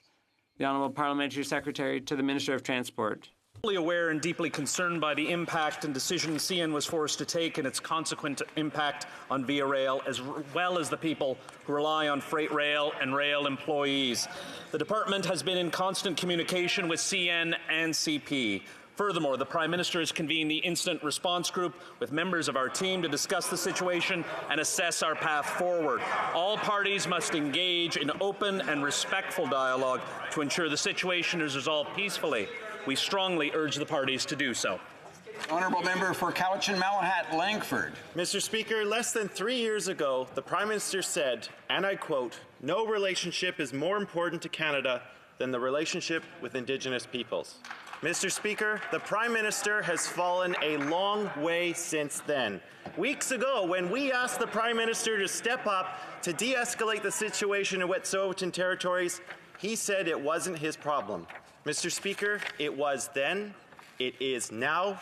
When will he meet with the hereditary chiefs? The Honourable Parliamentary Secretary to the Minister of Crown Indigenous Relations. Mr. Speaker, our government is seized with this matter. The Prime Minister has a cabinet that is working on this situation around the clock, and we all want peace and we want to get rail traffic going across the country. As the Minister of Crown Indigenous Relations and Indigenous Services have stated, they're ready and willing to meet the hereditary leadership at the earliest opportunity. And with the BC's RCMP outreach to the chiefs yesterday, we hope that this creates the ability to advance peaceful resolution. Thank you, Mr. Speaker. Member for Winnipeg Centre. Mr. Speaker, with all due respect, that was a lot of talking points from the member opposite, but not an answer to our question. We will ask again. When will the Prime Minister meet with the hereditary chiefs? Honourable Parliamentary Secretary. Thank you, Mr. Speaker, and I'd like to reiterate that we have a government that sees with this matter. We have a number of ministers who have been working around the clock to address the situation on an urgent basis, and we will continue to do so in a diligent and urgent manner. But what's important is that we move forward at the same time to understand the long-term needs towards reconciliation, and what is important is that we focus on ensuring that we have a peaceful solution to this matter, at the same time ensuring that our long-term relationship is maintained and restored. Thank you, Mr. Speaker. Member for Calgary-Midnapore. Mr. Speaker, supplies of propane in eastern Canada are reaching a critical level, and there is no reliable backup for businesses, farms, and residences, including many seniors' homes that need fuel. Distributors are now rationing what's in stock as they deal with energy insecurity. Mere days of propane supply are on hand as this Prime Minister makes the precarious calculation that he can wait out the problem. When will the Prime Minister finally take critical action and end the blockades? Or will he leave seniors out in the cold? Parliament Secretary, the Minister of Transport. Mr. Speaker, we understand the important impacts that these blockades are having on many communities across the country. Rail transport is essential to many communities in Atlantic provinces and in Quebec that rely on propane for their supplies.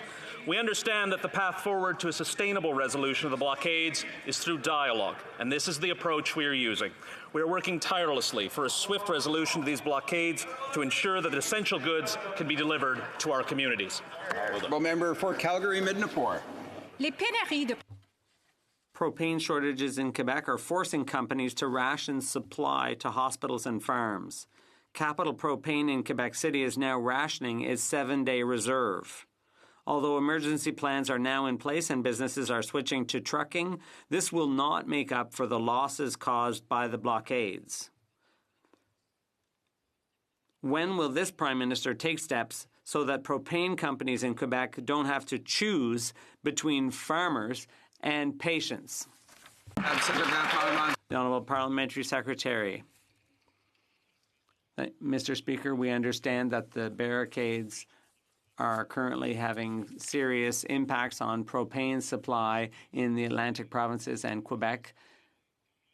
And what we saw at the meeting between the Prime Minister and Premiers yesterday was that we have to put the priority on dialogue with a view to finding not just a short-term solution, but a long-term solution.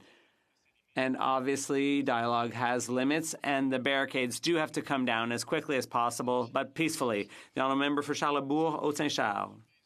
Speaking of solutions, Mr. Speaker, at the Prime Minister's emergency meeting on Monday, 12 days after the start of the crisis, we noted that the RCMP Commissioner was in attendance. So we can assume that a potential intervention to dismantle the blockades was on the table. Did the Prime Minister give any instruction whatsoever to the RCMP? The Honourable Parliamentary Secretary.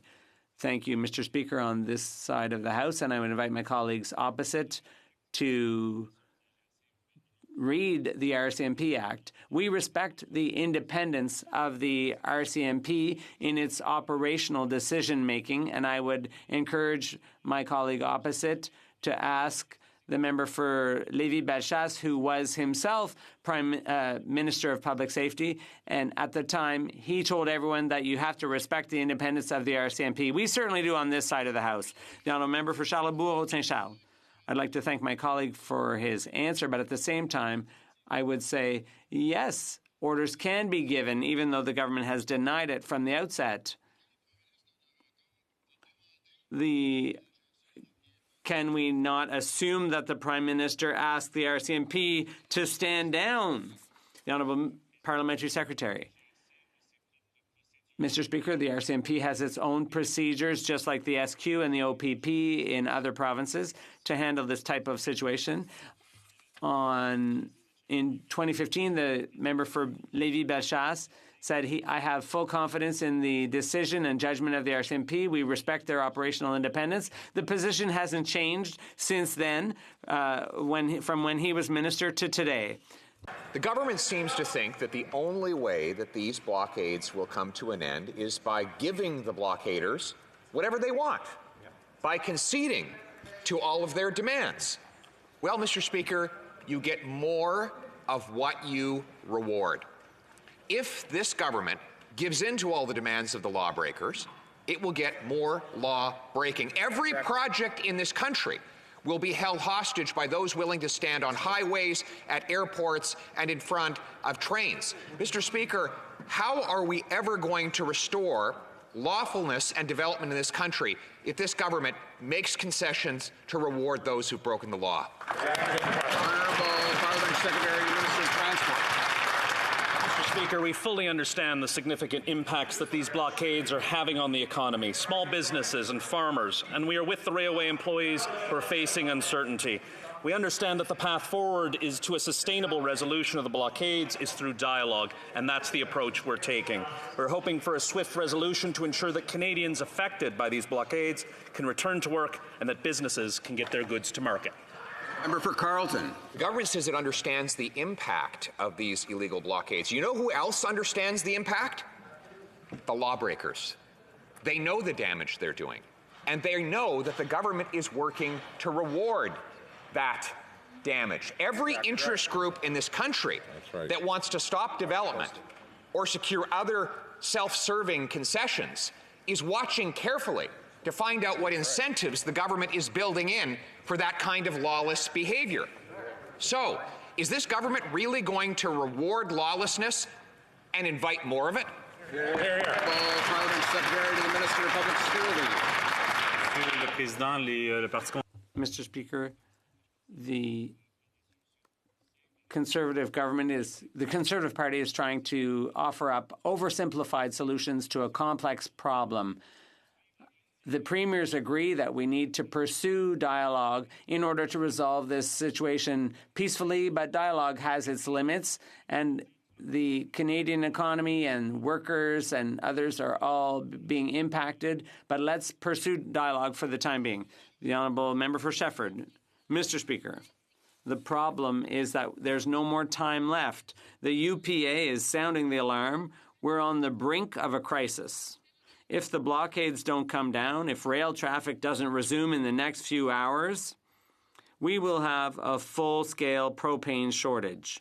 Propane, Mr. Speaker, is what farmers use to heat their barns in deep February. The lives of entire herds of livestock are at stake.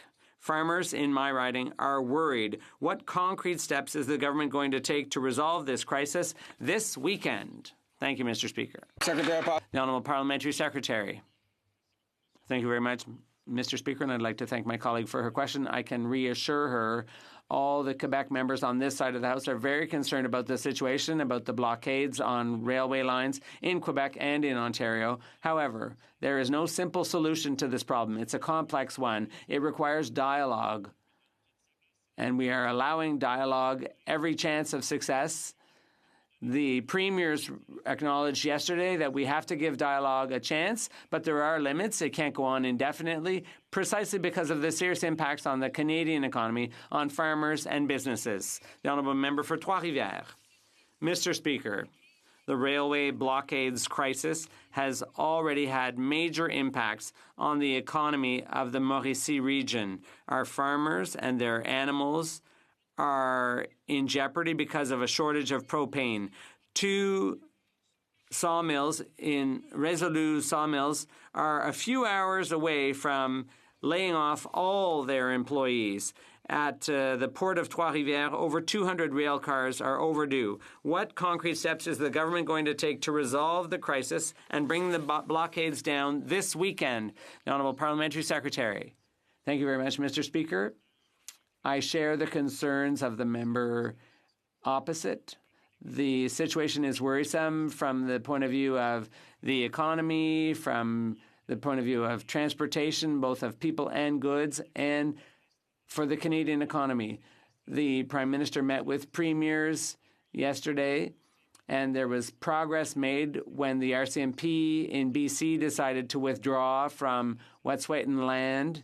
But dialogue is the preferred option. The premiers agree on this, but given the potential consequences, dialogue definitely has its limits. Gerdau, a large steel producer near my riding of Oshawa, is being negatively affected by these illegal blockades and the Prime Minister's inability to end them. The blockades are affecting the company's ability to transport goods and receive manufacturing supplies, and their steelmaking operations are now under threat. Hundreds of manufacturing jobs in my community could be at risk, and so are thousands across Ontario. If the Prime Minister never wants to end the illegal blockades, when can we expect to see his plan to support affected workers? Thank you, Secretary. Minister of Transport. Thank you very much, Mr. Speaker. And as I represent a community that is a manufacturing community, I understand the question and I understand the concerns and the significant impacts that manufacturers are facing. We understand that the path forward is through sustainable resolution of the blockades and is through dialogue, and that's the approach that we're using. We're hoping for a swift resolution to ensure that Canadians impacted by these blockades can return to work and businesses can get their goods to market. Member for Kelowna Lake Country. Mr. Speaker, on Tuesday, 34 Canadian organizations representing multiple sectors from across the country, employing millions of Canadians, wrote the Prime Minister. They expressed how the activist blockades are creating serious problems for interprovincial trade, public service, businesses, workers, and families. That's right. And they said for every day that the rail lines are down, it will take at least 4 days to just catch up. Wow. Will this Prime Minister create a plan for our economy to catch up if these blockades are ever dismantled? Great question. Great question. The Honourable Parliament Secretary to the Minister of Transport. Mr. Speaker, and as I've said, we understand the impact of these blockades. They are potentially devastating on many communities, on industry, on farmers. But the path forward is through a sustainable and lasting resolution, is through dialogue, and that's the approach we're taking. We're looking forward to a swift resolution and to ensure that all Canadians who are impacted by these blockades can return to work and businesses can get their goods to market. Honourable Member for New Brunswick Southwest. Mr. Speaker, yesterday the Minister of Transportation told this House that Via Rail service is now operating between Ottawa and Montreal. The Minister also said he's a frequent Via Rail traveller, which is very convenient for him and fellow Montreal area MPs. I was surprised to learn that Via Rail is not operating to Atlantic Canada. In fact, Via is not running any services between Montreal and Halifax. But these illegal blockades are located in Western and Central Canada, not down east. So why is Via Rail not running in Atlantic Canada? Honourable Parliament Secretary to the Minister of Transport. Mr. Speaker, we know how disruptive some of the blockades have been for the travelling public. Via Rail is a very important service that connects our communities. Via Rail has removed some service in the corridor. We understand that the path forward to a sustainable solution is through dialogue, and that's the approach we're using. We're working tirelessly to end the blockades and resume rail passenger service as quickly as we can. The Honourable Member for Charleswood, St. James, Assiniboia, Headingley.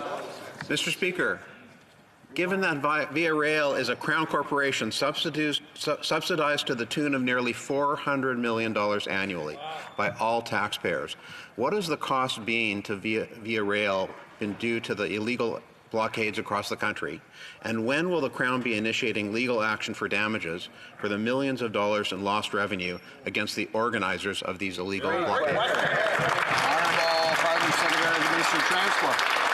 Thank you very much, Mr. Speaker. And we know the importance of Via Rail to Canadians across the country and the importance of connecting travellers, connecting families, and to our communities. But the way to resolve this blockade in an effective manner is through dialogue, and that's the approach that we're taking. We want to ensure that these blockades end and resume passenger rail as quickly as possible. Thank you. The Honourable Member for Nunavut. Mr. Speaker, meeting with the Wet'suwet'en chiefs would be a step in the right direction for reconciliation, but what we're seeing again is the Prime Minister failing. His broken promises to the people in my riding are seen every day with lack of and poor health care, mental health care, housing, education, and transportation.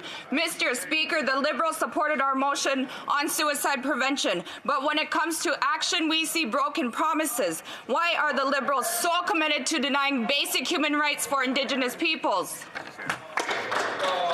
Honourable Minister of Northern Affairs. Further from the truth, our government is committed to improving the quality of life for Northerners. In the last few years, we've invested $40 million over 5 years to support options for post-secondary education in the North and the Arctic.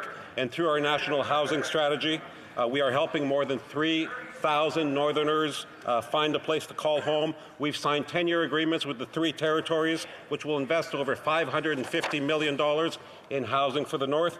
And we've signed a 10-year agreement with ITK, which will invest $400 million for housing in the North. We know there is a lot of work to do, and we are committed to getting it done in partnership. Honourable Member for Courtenay Alberni. Mr. Speaker, in my riding, 11 years after the Supreme Court reaffirmed the rights of 5 Nuu-chah-nulth nations to catch and sell fish in their territory, the government has still not negotiated an agreement. Instead, they've spent over $19 million fighting these nations and their rights in court. Look across the country today, and it's clear the Prime Minister's words of nation-to-nation relationships fall flat. Mr. Speaker, that's why the Wet'suwet'en hereditary chiefs are asking for a face-to-face meeting. When will the Prime Minister answer their call? Hear, hear. The Honourable Minister of Fisheries and Oceans. Thank Thank you, Mr. Speaker. The Government of Canada is working collaboratively with the 5 Nushalnath First Nations to advance reconciliation with regards to their right to fish and sell fish. An incremental reconciliation agreement for fisheries resources was concluded in September of 2019, and subsequently we moved forward collaboratively with more comprehensive reconciliation negotiations for fisheries resources. At the same time, our government is working closely and in collaboration with BC First Nations and stakeholders towards a renewed salmon allocation policy and is in line with the Court's decision and respects Indigenous rights. Thank you, Mr. Speaker. The Honourable Member for Scarborough Agincourt. Mr. Speaker, communities across Canada are benefiting from projects under the Green Municipal Fund, a $1 billion program funded by the Government of Canada and delivered by the Federation of Canadian Municipalities. Cities are terrific partners in pioneering practical climate solutions. By supporting municipalities in their efforts to build more resilient communities, we're helping Canadians across the country mitigate the worst impacts of climate change. Can the Minister of Infrastructure tell this House how we can work together to create good middle-class jobs, protect the environment, and grow the economy? Honourable Minister of Infrastructure and Communities. Member for a question. It was great to sit down recently with big city mayors, with the Federation of Canadian Municipalities, to discuss our common priorities from public transit to green infrastructure. We announced 10 new projects under the Green Municipal Fund, projects such as a pilot project for Saskatoon to test electric buses, funding for Calgary to study fuel alternatives for its waste and recycle services fleet, a stormwater project for Fort York Region and Lake Simcoe. Local leaders know what's right for their communities. We're committed to working with them. Honourable Member for Sturgeon River Parkland. Mr. Speaker, on Tuesday, Alberta experienced its first blockade in my riding of Sturgeon River Parkland. A critical CN rail line that moves over $100 million a day in goods was blocked. Many of these goods are hazardous materials. These blockades pose a threat to public safety. Counter-protesters removed the barricades, and Canadians are frustrated and concerned that there will be violence. So when will this Liberal government take strong action, restore the rule of law, and end these blockades? Honourable Parliament Secretary to the Minister of Public Safety. Mr. Speaker, we recognize the hardships that these blockades have caused on millions of Canadians, on the Canadian economy, and it is our undertaking to see an end to this situation, to have the blockades, see the blockades go down. However, Mr. Speaker, and we're working with the RCMP, with our provincial counterparts who favor the same approach that we're taking, which is to give chance to dialogue, but dialogue has its limits, Mr. Speaker. The blockades must go down. However, I would warn that it is very irresponsible for citizens to take the matters into their own hands. Law enforcement is the proper way to do it, and I suggest the member opposite tells Peter MacKay. Honourable Member for Prince Albert. Mr. Speaker, last night I received an email from Kevin, a farmer outside the Shelbrick area in my riding. Kevin has a $500,000 worth of undeliverable contracts that he can't deliver on. A month from now, road bans are going to hit. Grain others are saying they need at least 2 weeks to clear the backlog. When can I tell Kevin the barricades will be taken down? And in the meantime, where can Kevin send his bills? Honourable Parliament Secretary to the Minister of Transport. Thank you very much, Mr. Speaker, and we understand the pain that this blockade is causing farmers and businesses across the country. But a pathway to a lasting resolution of this is through open and respectful dialogue. That is the path that we are taking. That is the path that will resolve this situation peacefully, and that's the path we're taking. For Cypress Hills Grasslands. Mr. Speaker, farmers are feeling the damaging effects of the illegal rail blockades. They aren't getting paid because the elevators are either full or won't accept any more grains or pulse crops. 85 ships are in the Vancouver Harbour waiting to be loaded. If the shipments don't arrive on time, farmers will now also have to pay demurrage charges. One farmer from my riding named Doug shared with me that he even had to start withdrawing his RRSPs just to pay the bills. There is no more time to wait. When will the Prime Minister support farmers and stand up against the illegal blockades? When? All Parliament Secretary to the Minister of Transport. Speaker, we understand the significant impacts across the country on farmers, on small businesses, on manufacturers and employees that work in these industries. But we understand clearly, Mr. Speaker, that the path forward to a sustainable and lasting resolution is through dialogue. We are hoping for a swift resolution and ensure that Canadians affected by these blockades can return to work and businesses can get their goods to market. The Honourable Member for Portneuf-Jacques-Cartier. Mr. Speaker, we've had 16 days of Liberal government inaction, and Canadians are being held hostage. Businesses and consumers may face rationing as though in wartime. In Portneuf-Jacques-Cartier, the company called Chemco, which supplies airplane de-icing fluid to the Quebec City and Mirabel airports, is running out of stock. So how are we supposed to keep people safe? Supermarket shelves are starting to empty out. We need urgent action. When will the member take action to end the blockade? The Honourable Parliamentary Secretary. Thank you very much, Mr. Speaker. I share my colleagues' concerns. This is a very concerning situation from the point of view of the economic of Canada's economy. We can see that this is having a significant impact on our economy and our society. We want those barricades to come down as soon as possible. But, and this is what the provincial premiers agreed to yesterday, we need to give dialogue a chance so that we can find a peaceful solution to this solution. Dialogue does have its limits, Mr. Speaker, given the economic impacts that this is having. You know, but I think it would be counterproductive to set a firm timeline. The Honourable Member for Saint-Jean. Mr. Speaker, Quebec has a serious labour shortage. Companies are turning down contracts because they don't have enough staff to ensure production. Farmers have to worry every year that they won't have enough full-time workers for the harvest season. Now, the temporary foreign worker program is supposed to solve this problem, but it's so slow and cumbersome that it's not able to do so. Will the federal government let Quebec handle temporary foreign workers, as it's been asking for the last 18 months? The Honourable Parliamentary Secretary to the Minister of Labour. And I thank the Honourable Member for this very important question. This government is committed to working with our provincial partners and our local partners on this issue. We are aware that there is an increased volume of LMIA applications in Quebec. We understand the urgency of the labour shortage in Quebec, and we are taking action to address it. In 2019-2020, we hired 34 new staff in Quebec. We reallocated $1.7 million within ESDC to address the backlog and reviewed and streamlined processes. I understand the importance of temporary workers in Quebec, and our department continues to work to address this backlog. We will continue to monitor the situation very closely. The Honourable Member for Saint-Jean. Mr. Speaker, the labour market impact assessments that are required by the government take forever. They're long, cumbersome, and very expensive. Spring is on the way, then summer will be here, and our farmers will need workers in the field, just like they do every year.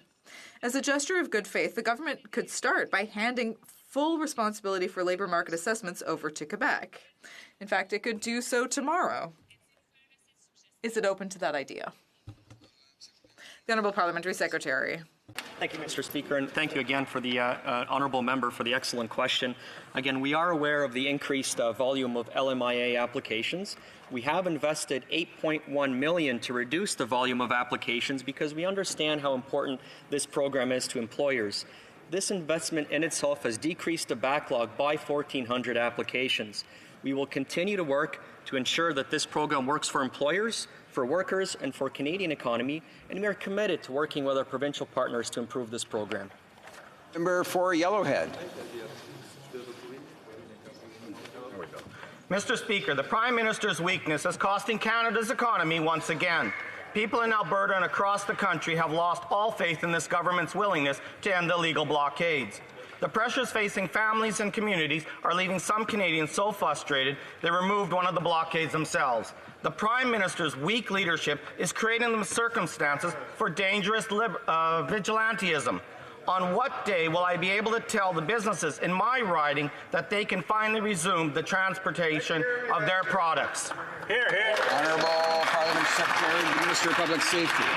Thank you very much, Mr. Speaker, and we recognize the hardships that these blockades have placed upon many Canadians all across this country and on the Canadian economy. However, there is no simple solution to such a complex problem. The premiers of the provinces and the Prime Minister have discussed yesterday, and they've agreed that we need to give dialogue all the place, Mr. Speaker, but that dialogue has its limits and that these blockades must go down. However, I would advise the member opposite to discourage any and all citizens who might be tempted to go into vigilante justice. This is not the path forward. We have to trust law enforcement in this country, Mr. Speaker, to apply the law. The honourable member for Cloverdale, Langley City. Mr. Speaker, last week I visited Bimbo Canada Bakery in my Langley riding. They produce an impressive 9,000 loaves of bread an hour at their plant. And they're very proud of the fact that they use only the highest quality Canadian prairie wheat flour for their products. As Phil showed us around, he spoke about the rail blockades impeding their shipments of that key ingredient to their bakeries across Canada. Without flour, production stops. What does the Prime Minister plan to say to Canadians when the bread runs out? Let them eat cake? Honourable Parliament Secretary to the Minister of Transport. Order. And we do appreciate the concerns and the hardships faced by small business owners, farmers and manufacturers across this country. But the path ahead is through dialogue, Mr. Speaker. And it's unfortunate. Order. Order. These shouts in unison are not helping the situation any, and I know that honourable members will want to hear the responses to the parliamentary secretaries and ministers, so let's try and have some quiet and we'll hear what they have to say. The honourable parliamentary secretary. Mr. Speaker, it's disappointing that the Conservative Party would laugh at a resolution to this through peaceful dialogue that calls from the other side to make illegal orders to the RCMP or send in the army or calls on future leaders of their party through vigilantism is unfortunate, Mr. Speaker. We want a lasting solution, and that path is through peace and through dialogue. The honourable member for Bow River. Thank you, Mr. Speaker. We know the government is seized and needs WD-40, but radical activists, many have no connection to wet-sweating people, are holding our country's economy hostage. We have a right to freedom of speech, freedom to protest, which I strongly defend, but we don't have the right to shut down railways, ports, impede freedom of movement, and block producers from getting their goods to market. The situation has gone on far too long. Canadians are fed up with the inaction. Why won't the Minister of Public Safety direct to enforce the law? Parliament Secretary to the Minister of Public Safety.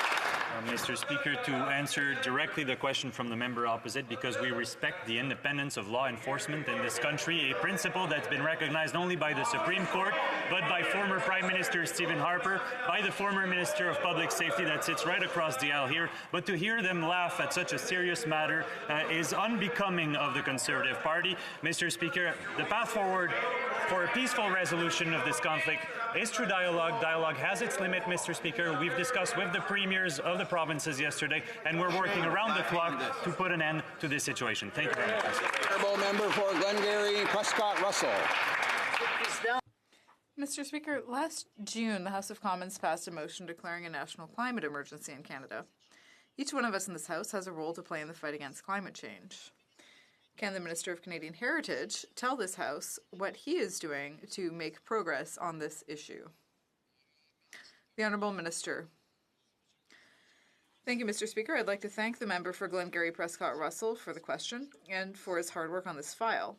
As you know, protecting the environment has always been and will always be a priority for me. I'm happy to sit with so many people who care about the environment as much as I do. As you also know, raising public awareness about climate change is essential if we are to meet our objectives. I've been working with my colleagues on this question, and I intend to carry out the mandate given to me by the Prime Minister to partner with national museums to inform Canadians about climate change. I had the opportunity to see what the Canadian Museum of Nature and the Museum of Science and Technology have done to raise awareness about this issue. Thank you. Honourable member for Tamik Mactaquac. Mr. Speaker, 24,000 people in New Brunswick rely on the forestry sector for their livelihood.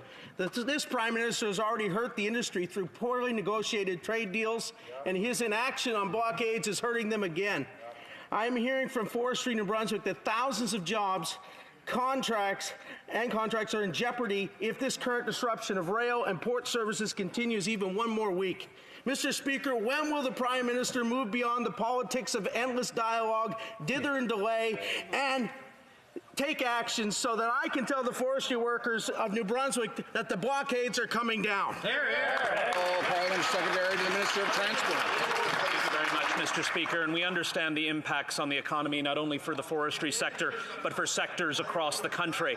And it's unfortunate, again, that the Conservatives will laugh when the topic of dialogue is mentioned, but a path forward for a lasting solution is through peaceful dialogue. It has its limits, but that is the path that we are taking, and we place our trust in law enforcement to do their job, but we will do ours, and that is through negotiations. The Honourable Member for Regina Leuven. Mr. Speaker, we have almost 100 ships waiting to be loaded, a backup of 20,000 grain cars costing farmers more than $300 million. Where is our Ag Minister? She's away in Washington at a forum on agriculture outlook. I can already tell the Ag Minister what that outlook is for Canadian agriculture producers. It is bleak. Why is she dining with diplomats in Washington instead of being here, working with the incident response team, standing up for farmers, trying to resolve the crisis of the illegal blockades? The Honourable Parliament Secretary to the Minister of Transport. Thank you very much, Mr. Speaker. And as I have said, we understand the impacts that have been felt across the country, including in our agriculture sector with our farmers that want to get their goods to market. We want a lasting solution to these blockades, and that is through dialogue. That is our place. We trust law enforcement to do their job, but we will do ours, and that is through discussion. Member for Pitt Meadows, Maple Ridge. Mr. Speaker, Canada has grounded to a halt because of a weak Prime Minister. The Liberals are kowtowing to a few radical protesters. They are paralyzed. They are legitimizing these illegal blockades that are costing us hundreds of millions of dollars and thousands of jobs. In Pitt Meadows and Maple Ridge, commuters worry that the West Coast Express will be shut down again, stranding them. Mr. Speaker, when will the Liberals wake up, stop sleeping at the wheels, and take the barricades down? Honourable Parliament Secretary to the Minister of Public Safety. Order. Thank you very much, Mr. Speaker, and I want to thank my colleague for his question. Now, it's clear that this is a very concerning situation from an economic point of view. Our government is dealing with the issue, and I think it's worth mentioning that there have been positive developments. For example, the RCMP's decision in BC to withdraw from Wet'suwet'en territory.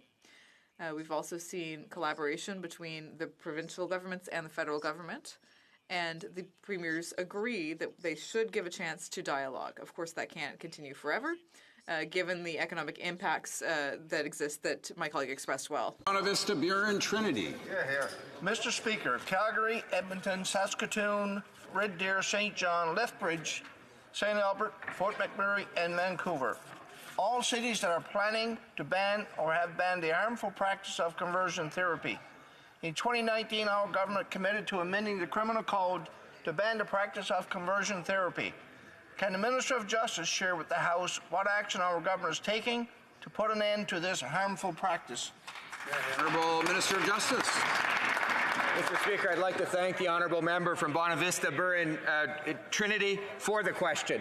Mr. Speaker, conversion therapy is a cruel exercise that leads to lifelong trauma for victims. It's a harmful and degrading practice that has no place in Canada.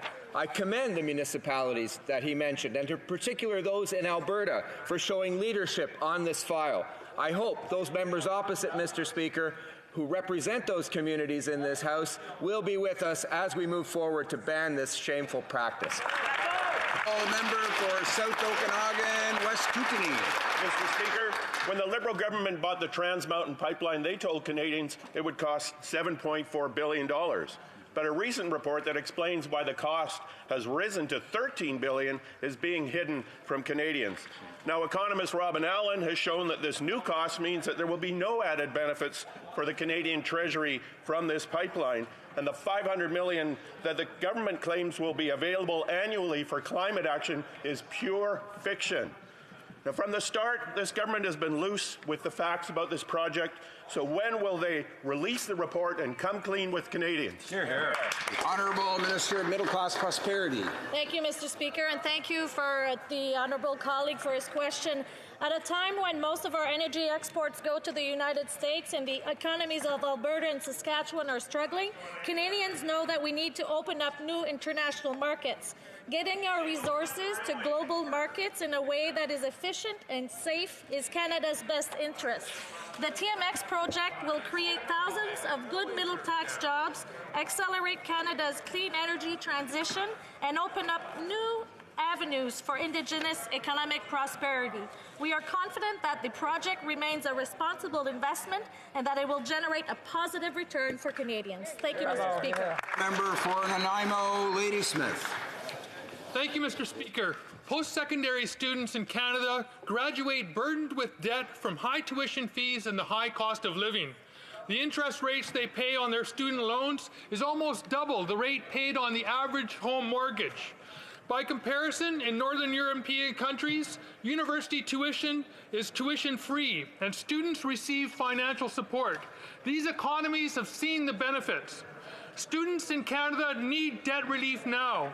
Will this government, at the very least, eliminate the interest on federal student loans and give our students a break? Parliamentary Secretary to the Minister of Employment. Thank you, Mr. Speaker, and I thank the honourable member for the excellent question. We know that education is vital to succeeding in our modern workforce, and that's why we're investing in Canadians and their futures. To help Canadians reach their full potential, we will increase the Canada Student Grant by $1,200, extend Canada's student loan repayment grace period from 6 months to 2 years after graduation. We're going to give parents with student loans a repayment grace period of 5 years, or until their child turns 5, and increase the threshold of the repayment assistance program so that students don't need to start repaying their loans until they are making over $35,000. That's how we're helping the middle class and those working hard to join it. That will conclude question period for today. Tabling of documents. Dépôt de documents.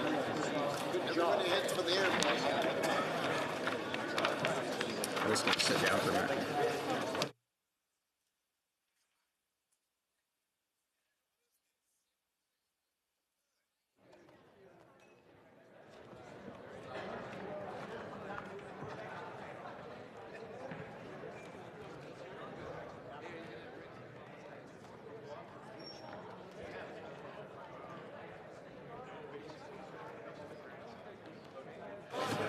Order.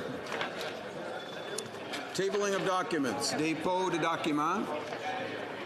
Introduction of government bills. Dépôt de projet de loi émanant du gouvernement. Statements by ministers. Déclaration de ministre. Reports from interparliamentary delegations. Rapport de délégation interparlementaire. Presenting reports from committees. Introduction of private members' bills. Dépôt de projet de loi émanant des députés.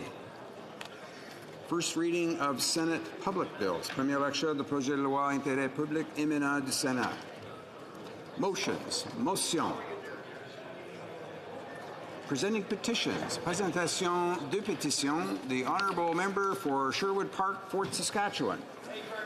Mr. Speaker, it's a pleasure for me to table a petition in support of Bill S-204 in the Senate, similar to Bill S-240 from the last Parliament. This bill seeks to address the horrific practice of forced organ harvesting and trafficking. It would make it a criminal offense for a Canadian to go abroad and receive an organ for which there has not been consent.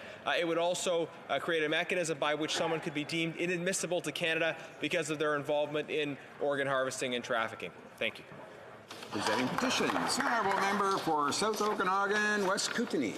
Thank you, Mr. Speaker, and I rise here today to present a petition from 120 young people in my riding that point out that the impacts of climate change are accelerating in Canada and around the world and leading to Canada declaring a climate emergency. Canadian youth are anxious that they are being left with an uncertain future.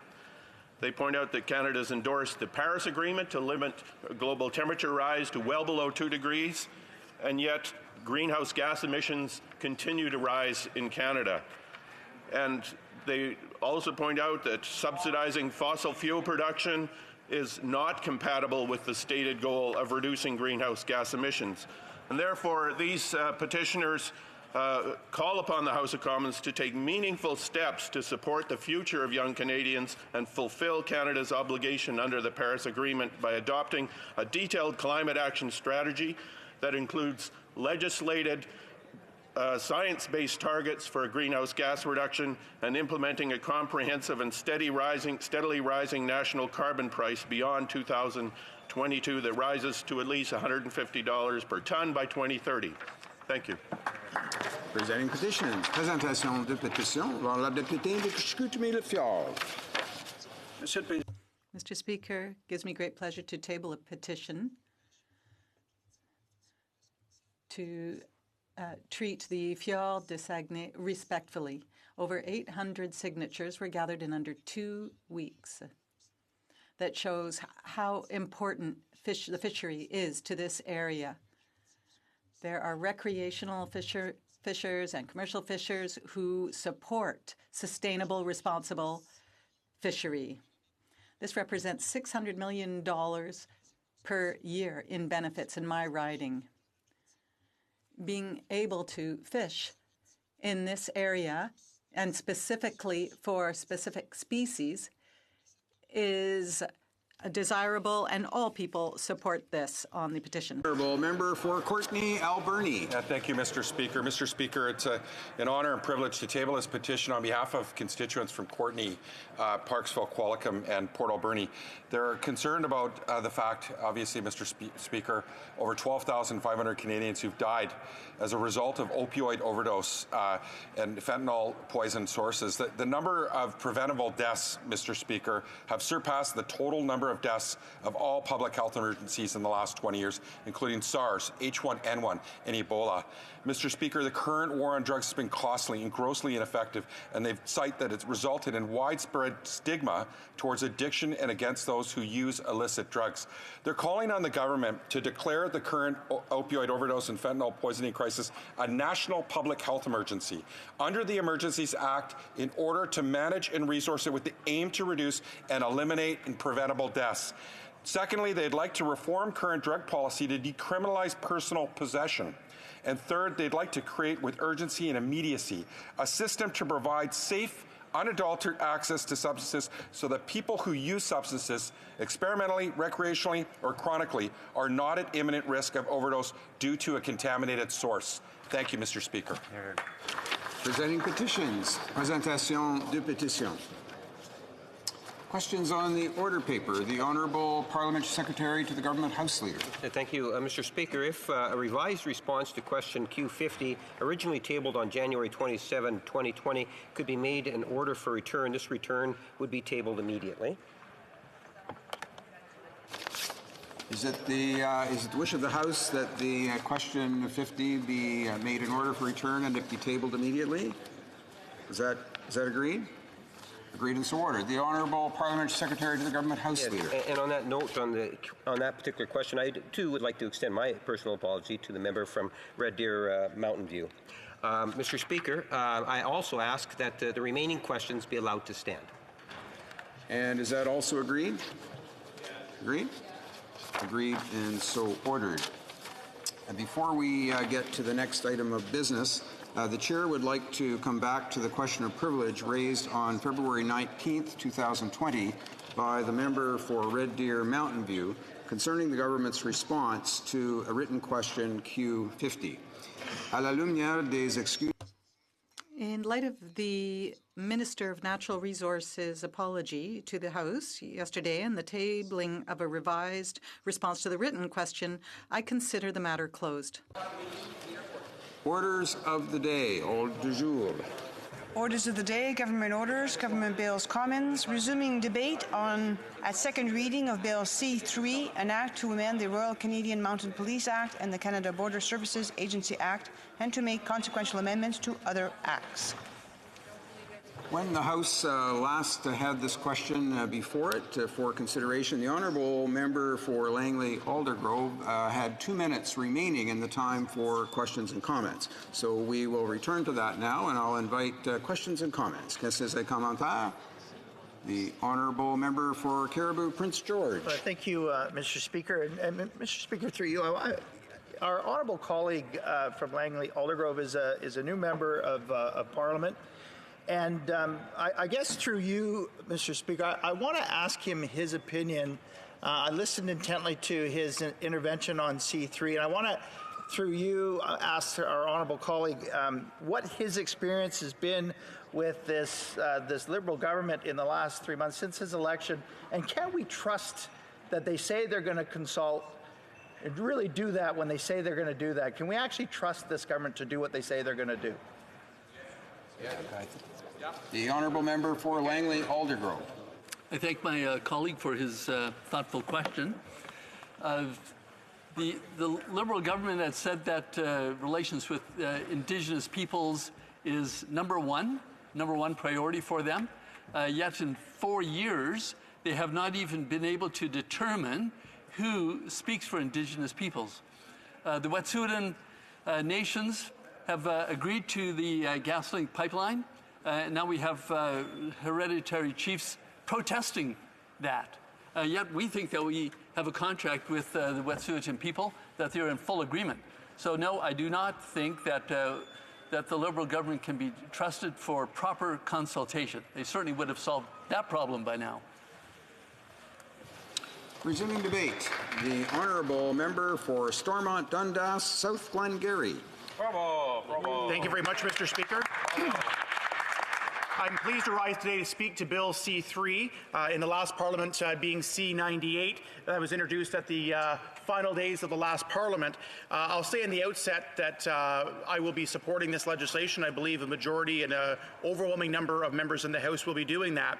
And to start off my comments in the House today, as I've listened to the debate, not only today, but over the course of the last few weeks in this legislation, I think members of the opposition have rightfully questioned some of the processes for this. Again, as I mentioned, this is something that I believe many communities have been asking for, and I'll get specific about my riding of Stormont, Dundas, South Glengarry, but it was very frustrating to see the legislation tabled at the last minute only a few weeks before, but of course happy to see it now back in this Parliament. We've heard some concerns from the Customs and Immigration National Union not being consulted, of those who are on the front lines, making sure they're consulted in this process.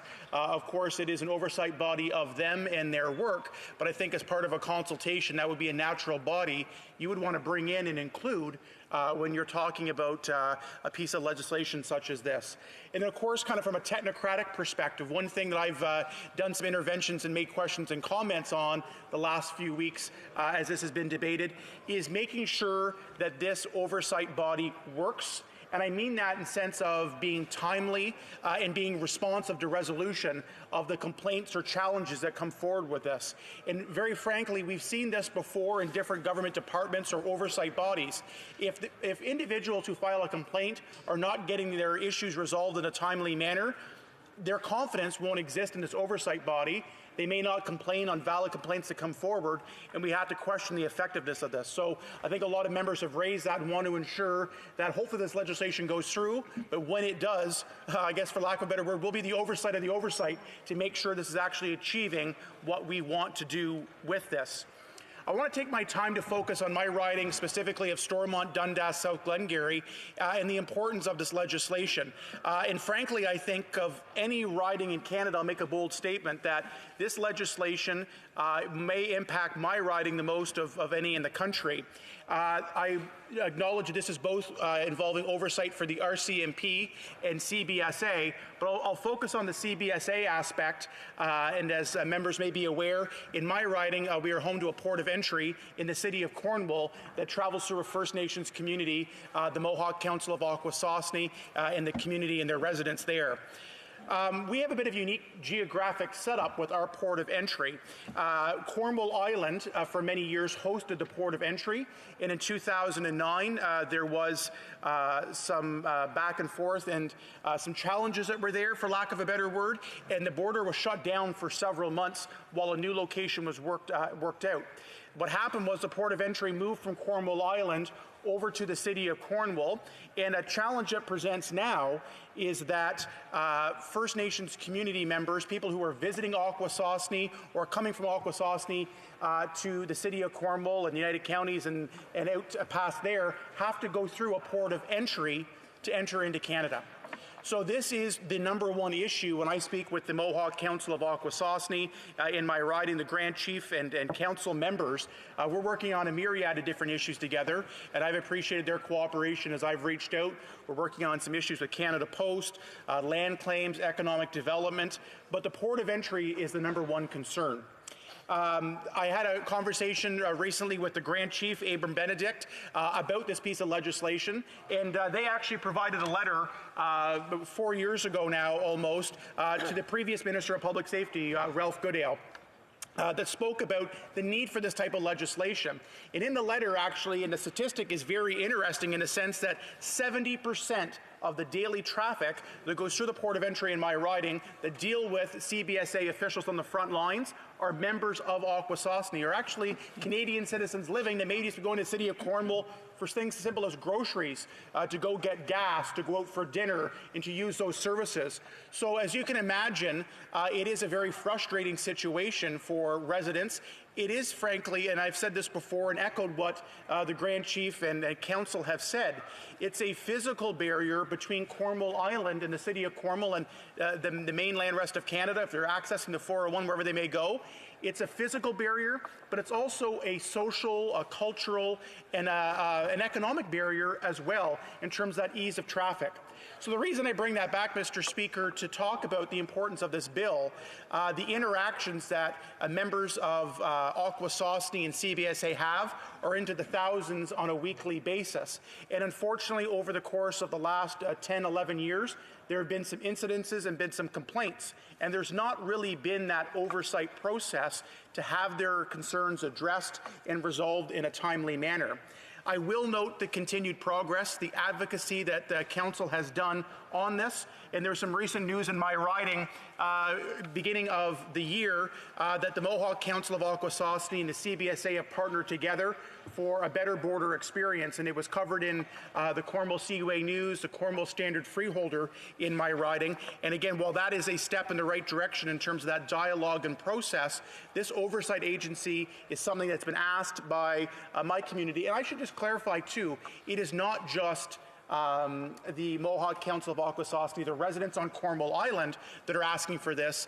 It's also leaders in the city of Cornwall as well, people who are business owners that want to see that proper flow, a smooth flow for, again, economic reasons, for social reasons, and just a smoothness for everything all around. So while this is certainly a step in the right direction, again, I'm going to be making sure very specifically when we narrow it down to our riding and our community that as complaints may arise about their experience and the exchanges that happen on the front lines of CBSA, that their issues be addressed, obviously through this channel, but they be resolved in a timely manner. And if there's resolutions that come out of this, recommendations to do better and to change processes at the port of entry, specifically in Cornwall, for an example, that those are done and followed through in a timely manner.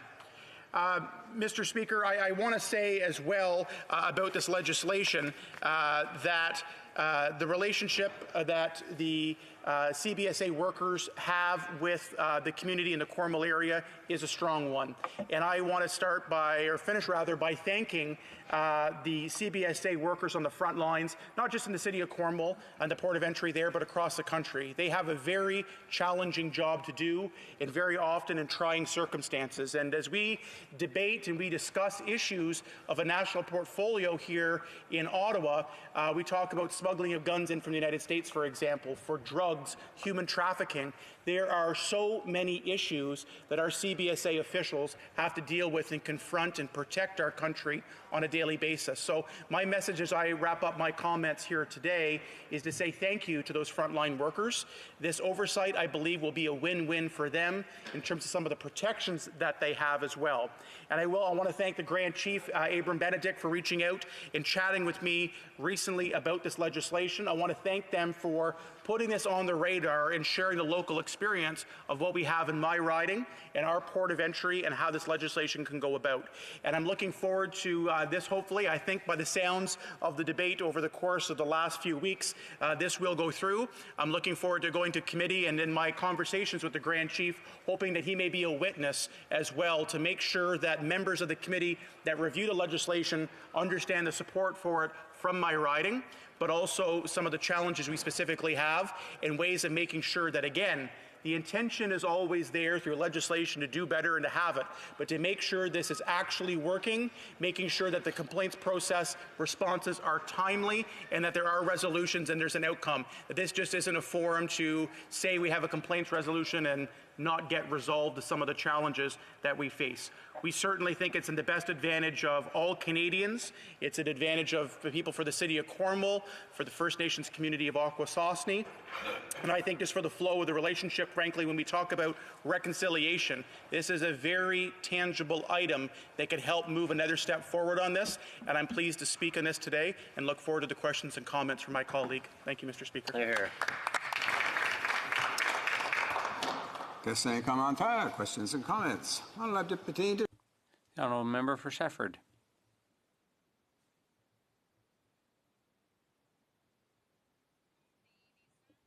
I'd like to thank my colleague for his speech. My colleague talked about what would he have to say about tightening up the rules to prevent the trade of illegal weapons on the black market. South Glengarry.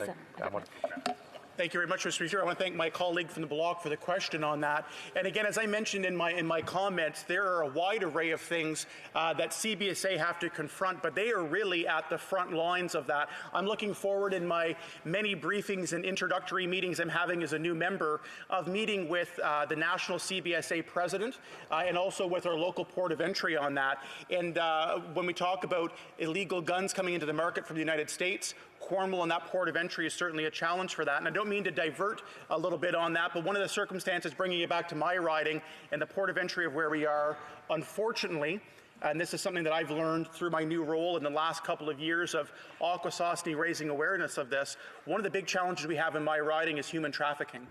And it's something that is just unbelievable to think it's unfortunately hidden from the public light. And it wasn't until I came into this role to see some of the true challenges that are there. So I'm looking forward to working with CBSA and seeing some of the measures we can do through protections and avoidance of smuggled guns coming in. But particularly for my riding, human trafficking is a big issue as well. So I look forward to working with my colleagues and addressing those issues.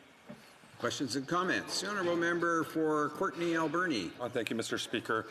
First, I'd like to join my colleague in thanking the frontline workers at CBSA and the important work they do. Mr. Speaker, you know, the NDP, as you know, has been calling for these changes for a long time. Certainly under the previous Harper government, the cuts to CBSA, we wanted to see more resources brought to the CBSA, and certainly this gap filled. So I'm quite appreciative and actually quite delighted to hear the member speak in favor of this bill, but also I really want to commend him for the work he's done, working with the local Indigenous community, bringing that insight here to the House of Commons. And maybe, you know, because he is a border community and he's been around this so much, and certainly with an Indigenous community that doesn't have borders. I mean, there's an Indigenous community, that same nation on both sides of the border. Maybe he can talk about some improvements that could be made to this legislation that would help you make sure that those rights are protected. And again, I just want to thank my colleague again for that very important intervention. The honourable member for Stormont Dundas, South Glengarry. Thank you, Mr. Speaker. I want to thank my colleague for the comments and on that. A couple of things I'll just start off by beginning with through public accounts and being new to this place, we'll clarify that I think when you look at some of the public accounts, spending was not cut when it came to CBSA. And we've actually frankly seen that, I believe from this government on a technical point, but I won't go there today in my comments. I will focus again with the unique situation that we have of having a port of entry, being a border riding, but also more interesting and more unique is having that go through a First Nations community.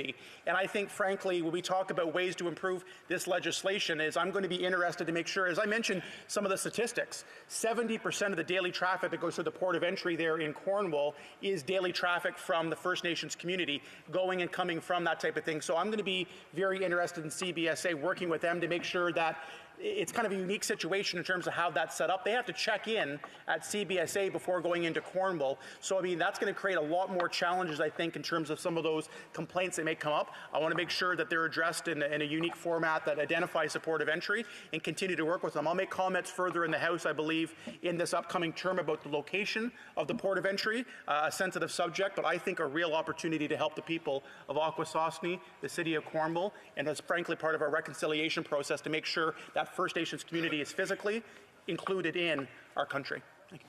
We have time for one short question and response. The honourable member for Rivière-des-Mille-Îles. Thank you, Mr. Speaker. In your speech, there was something that interested me a lot. You referred repeatedly to human trafficking. I would like to hear what your thinking is or your perception, if you could elaborate on that topic, please. Thank you. Dundas, South Glengarry. Thank you. Honored to get 2 questions from the block of my intervention. I appreciate that and the opportunity to talk about the serious subject of human trafficking. In my community and in my riding of Stormont, Dundas, South Glengarry, having Akwesasne part is there's a geographic challenge there of where we have a unique geography in the sense that Akwesasne is divided between Ontario and the province of Quebec. And then also, there's portions that are in Canada and the United States. So it presents a challenge when it comes to jurisdiction. And this is very technical, but when we talk about resources to combat human smuggling, that we're dealing with multiple governments at a provincial level, at a federal level, and we're also dealing with different police jurisdictions as well. We have the 401, we have lots of different commercial traffic that goes through there, and residential individual traffic as well, but it is certainly something where it's a unique thing of getting all the players together and sharing those resources and not having silos, a microcosm of my community, but something that I know we need to address and combat. Thank you very much, Mr. Speaker. Resuming debate, the honourable member for Caribou, Prince George. Yeah, thank you, Mr. Speaker. It's an honour to stand today and talk to Bill C3. Mr. Speaker, this bill, very similar, this bill was introduced in the dying days of the last Parliament as Bill C98, and Conservatives supported this at all steps along the way in the previous Parliament. And, Mr. Speaker, we're talking about C3 today, and while this is an important bill, this piece of legislation is important. Undoubtedly, it's going to be seen as another Liberal failure in terms of consultation, which is what we've seen time and time again in the previous government, the previous session. Promise after promise after promise that was broken and unfulfilled. And today, with C3, I think we're going to probably see the same thing. I can probably crystal ball it and say that we're going to see the exact same thing. Mr. Speaker, I do want to bring to the floor of this debate again, and I don't think we can say it enough, and that is the voices of the Wet'suwet'en. And I would never, ever say that we are speaking on behalf or for the Wet'suwet'en, but I believe it's important that we bring the voices of the Wet'suwet'en to this floor once again. And I will remind this House, and I'll remind you, Mr. Speaker, and I'll remind my colleagues that this House is not ours. It does not belong to us. It does not belong to the Prime Minister. This House belongs to the electors, the electors that voted in the 338 members of Parliament, Mr. Speaker, and that's whose voice really matters here. And today we're debating C3 when our country is seized with a crisis. And really what we have seen over the last 14 days or 3 weeks is a lack of leadership from this Prime Minister. Weak weak leadership, no leadership, none whatsoever, Mr. Speaker. And the challenge that I have is this, is yesterday we had a motion before the House, which we will be voting on next week, on Monday, I believe. And what we heard yesterday was speaker after speaker, at least on this side, on the Conservative side, was speaking and bringing the voices of the Wet'suwet'en to the floor of the House, because really, you know, what we have seen is a lot of people stand up with their fists in the air and they say that they're standing with the Wet'suwet'en. And you know, the reality is, Mr. Speaker, is they're not standing for the real voices of the Wet'suwet'en.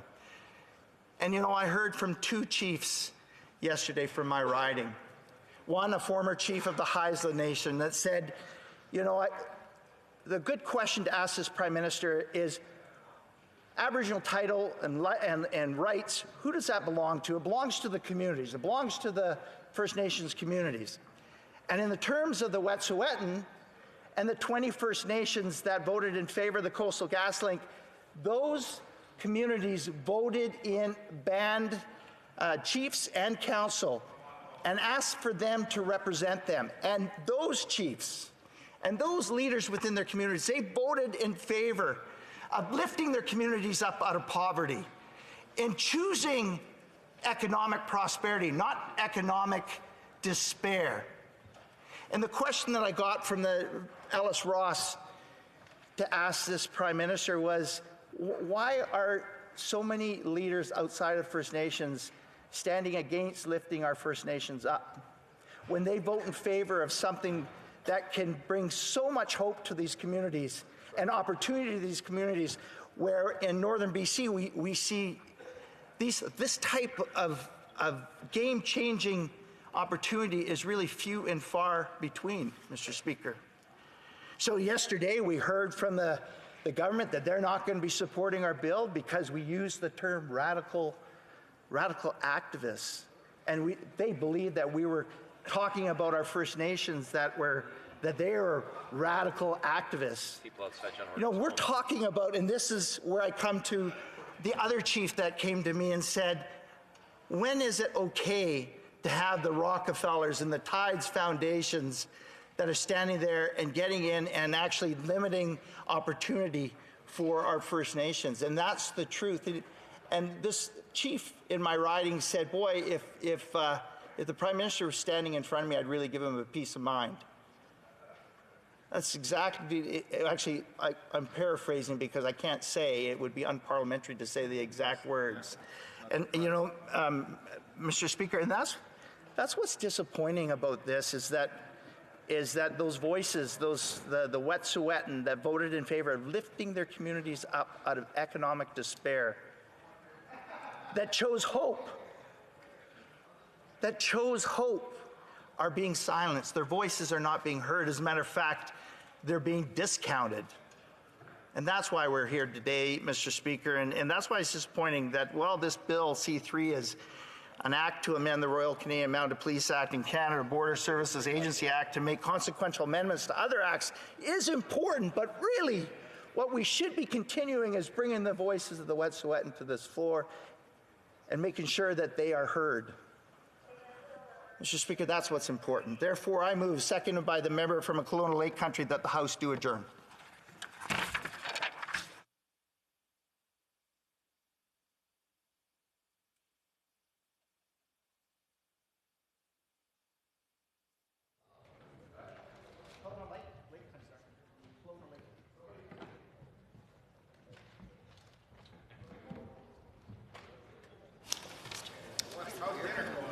How's lunch?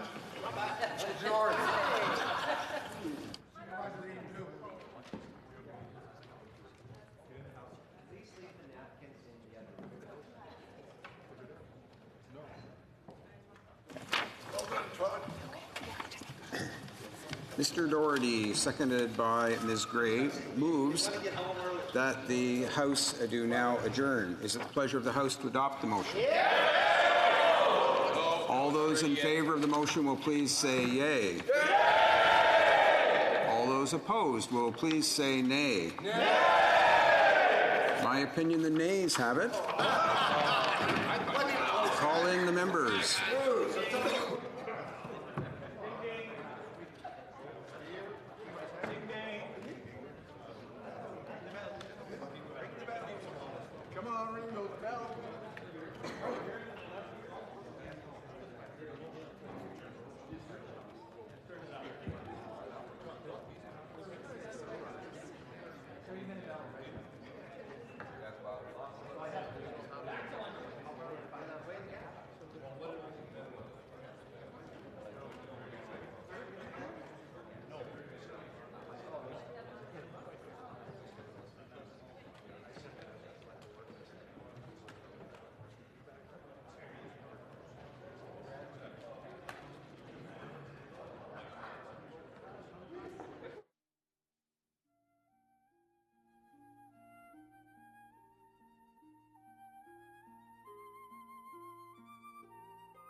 The question is the following one. Mr. Doherty, seconded by Ms. Gray, moved that this House do now adjourn.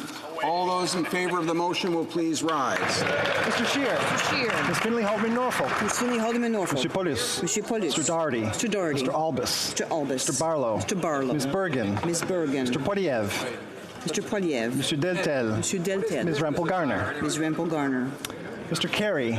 Mr. Carey. Mr. Blény-Bellechasse, les Etchemin-Lévis. Mr. Blény-Bellechasse, les Etchemin-Lévis. Mr. Arnold. Mr. Arnold. Monsieur Martel. Monsieur Martel. Monsieur Lehoux. Monsieur Lehoux. Mr. Upal. Mr. Upal. Mr. Hoback. Mr. Hoback. Mrs. Cousy. Mrs. Cousy. Mr. Williamson. Mr. Williamson. Mr. Cumming. Mr. Cumming. Mr. Morantz. Mr. Morantz. Mrs. Gray. Mrs. Gray. Mr. Barrett. Mr. Barrett. Mr. Jennis. Mr. Jennis. Ms. Dancho. Ms. Dancho. Mr. Aboul-Taïf. Monsieur Aboul-Taïf. Monsieur D'Entremont. Monsieur D'Entremont. Mr. Fast. Mr. Fast. Monsieur Godin. Monsieur Godin. Mr. Macaulay, Edmonton West. Mr. Macaulay, Edmonton West. Mr. Chu. Mr. Chu. Mr. Yurdega. Mr. Yurdega.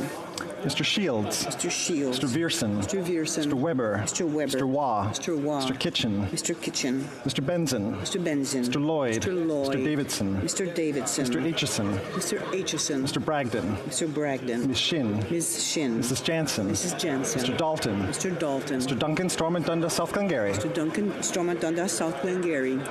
Mr. Leipert.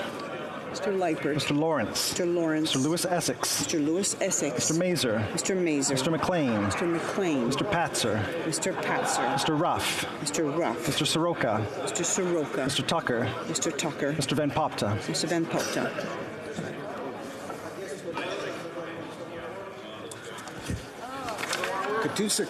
All those opposed to the motion will please rise. Mr. Trudeau. Mr. Trudeau. Mr. Blair. Mr. Blair. Monsieur Duclos. Monsieur Duclos. Monsieur Rodriguez. Monsieur Rodriguez. Ms. Freeland. Ms. Freeland. Monsieur Lemetti. Monsieur Lemetti. Ms. Bennett. Ms. Bennett. Mr. Miller. Mr. Miller. Ms. McKenna. Ms. McKenna. Mr. Regan. Mr. Regan. Mr. McGinty. Mr. McGinty. Mr. Scarpalegia. Scarpalegia. Mr. Oliphant. Mr. Oliphant. Ms. Murray. Ms. Murray. Monsieur Guilbeault. Monsieur Guilbeault. Mr. Holland. Mr. Holland. Ms. Ing. Ms. Ing. Madame Fortier. Madame Fortier. Monsieur Garneau. Monsieur Garneau. Mr. Hussein. Mr. Hussein. Madame Le Boutillier. Madame de Boutillier. Mr. Vandal. Monsieur Vandal. Mr. Housefather. Mr. Housefather. Mr. Casey. Mr. Casey. Mr. Aria. Mr. Aria. Ms. Vandenbeld. Ms. Vandenbeld. Mr. Duguid. Mr. Duguid. Monsieur Lefebvre. Monsieur Lefebvre. Monsieur Sanson. Monsieur Sanson. Mr. Fisher. Mr. Fisher. Mr. Amos. Mr. Amos. Mr. Lightbound. Monsieur Lightbound. Mr. Lemouter. Mr. Lemouter. Mr. Algabra. Mr. Algabra. Mr. Ananda Sangri. Mr. Ananda Sangri. Ms. Hutchings. Ms. Hutchings. Mr. Beach. Mr. Beach. Mr. Chen. Mr. Chen. Monsieur Drouin. Monsieur Drouin. Monsieur Elkouri. Monsieur Elkouri. Mr. Hardy. Mr. Hardy. Monsieur Arsenault.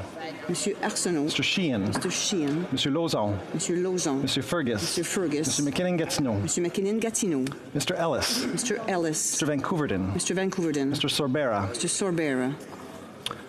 Mr. Long. Mr. Long. Mrs. McCrimmon. Mrs. McCrimmon. Mr. McDonald. Mr. McDonald. Mr. McKinnon, Coquitlam, Port Coquitlam. Mr. McKinnon, Coquitlam, Port Coquitlam. Mr. McLeod, Northwest Territories. Mr. McLeod, Northwest Territories. Mrs. Romanado. Mrs. Romanado. Madame Martinez Ferrada. Madame Martinez Ferrada. Madame Brière. Madame Brière. Mr. Kuzmerichik. Mr. Kuzmerichik. Mr. Tabera. Mr. Tabera. Ms. Yip. Ms. Yip. Mr. Rogers. Mr. Rogers. Mr. Pulowski. Mr. Pulowski. Ms. Zan. Ms. Zan. Monsieur Zubiri. Monsieur Zubiri. Madame Normandin. Madame Normandin. Madame Gill. Madame Gill. Madame Larouche. Madame Larouche. Madame Chabot. Madame Chabot. Monsieur Desilets. Monsieur Desilets. Ms. Blaney, North Island, Powell River.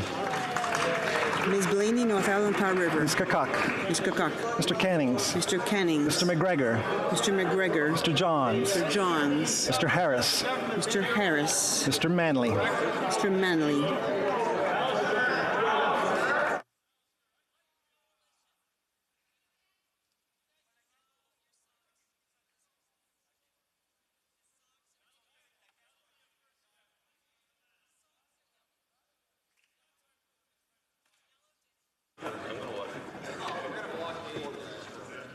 Yeas pour 56, 56. Nays contre 76, 76. I declare the motion defeated. We're We're going now to questions and comments to the Honourable Member for Caribou Prince George. Questions and comments. Order. Questions and comments? The Honourable Parliamentary Secretary to the Government House Leader. Thank you, Mr. Speaker. You know, we're here to work. And I think it's really important that we recognize that unlike the official opposition, and I listened to the member across the way, and it's interesting, you know, we're debating Bill C-3, a bill in which they have previously supported, and it's a bit of a surprise that when they started the debate on it, they talked about anything but Bill C-3, and the first opportunity to get, Mr. Speaker, they want to adjourn the House. They want to take the afternoon off. So feel free, Mr. Speaker, I say to my Conservative friends, feel free to take the afternoon off. We still have other opposition members that will ensure that there's a presence from the opposition benches. My question to the member opposite, Mr. Speaker, is, given he was addressing Bill C-3, maybe he would agree with the Liberals or with the government in recognizing the valuable contributions our border control officers do and how important it is that we do have that level of accountability that this particular legislation provides for. The Honourable Member for Caribou Prince George. Mr. Speaker, the honourable colleague across the way started off with a statement saying we're here to work. Well, Mr. Speaker, my comment to that is, well, that's new. It didn't work for him before. Honestly, that's the best he's got. Mr. Speaker, we always stand with our frontline workers, those that are tasked to protect our borders, to protect our communities, and to do whatever they can to uphold peace and the rule of law, Mr. Speaker. So we will always stand with our frontline workers. The Honourable Member for Courtenay Alberni. Thank you, Mr. Speaker. I want to thank my honourable colleague for his message. And he knows that the NDP is always here to work, Mr. Speaker. So I just wanted to make sure that I mentioned that. You know, he talked a little bit about C3, just a little bit. He focused his speech primarily on what's happening in the north. And, you know, it was certainly one-sided, I felt, Mr. Speaker. And I have a question. This is from Dr. Judith Sayers. She's the president of the New Chalmette Tribal Council. And she'd like to know from the member, quote, she states, why is it you think that those that say yes to the project have the right to say yes, but those that say no have not the same respect, end quote. I think this would be really important because it really does reflect back to his speech and what he was focusing his discussion on. Member for Caribou Prince George. Well, Mr. Speaker, that's a great question. And Mr. Speaker, I think if I go back to what my speech was today and my speech yesterday and the comments that I said, the voices that matter are the voices of the Wet'suwet'en, Mr. Speaker. And that's really what the crux of my motion yesterday is. The only voice that matters is the Wet'suwet'en. This is a Wet'suwet'en issue. And I said it yesterday, I'll say it again. The Wet'suwet'en they need to have the dialogue amongst themselves, whether it's the hereditary chiefs or the elected band chiefs and councils. It is the communities that elected the chiefs and council to represent them. And it's the communities and the chiefs, including hereditary chiefs, that have elected to and voted in favor of prosperity. Mr. Speaker, I'm not saying that that no voice or the no side is aren't important, but I think the dialogue has to be with the Wet'suwet'en and not the radical activists like Tides and Rockefeller, those that are influencing the protest. Time just for one last question and comment. The Honourable Member for Leeds, Grenville, Thousand Islands and Rideau Lakes. Well, thanks, Mr. Speaker, and I want to thank my honourable colleague for his efforts today on behalf of Canadians, working for Canadians. And we want to take, we want action taken. We want to see, like Canadians, we want to see a government that is going to address the matters of the day. And we've heard about how they're seized with the issues. Well, there are any number of crises that this government should be dealing with, but we just think that this government is in fact seized up. And so my question to my colleague is, instead of dealing with C3, a piece of legislation that they let die last session, when they controlled the agenda as the majority power, what does my colleague think that the government should be seized with and doing today? Member for Caribou, Prince George. Well, Mr. Speaker, that's a great question from my colleague from Leeds Grenville.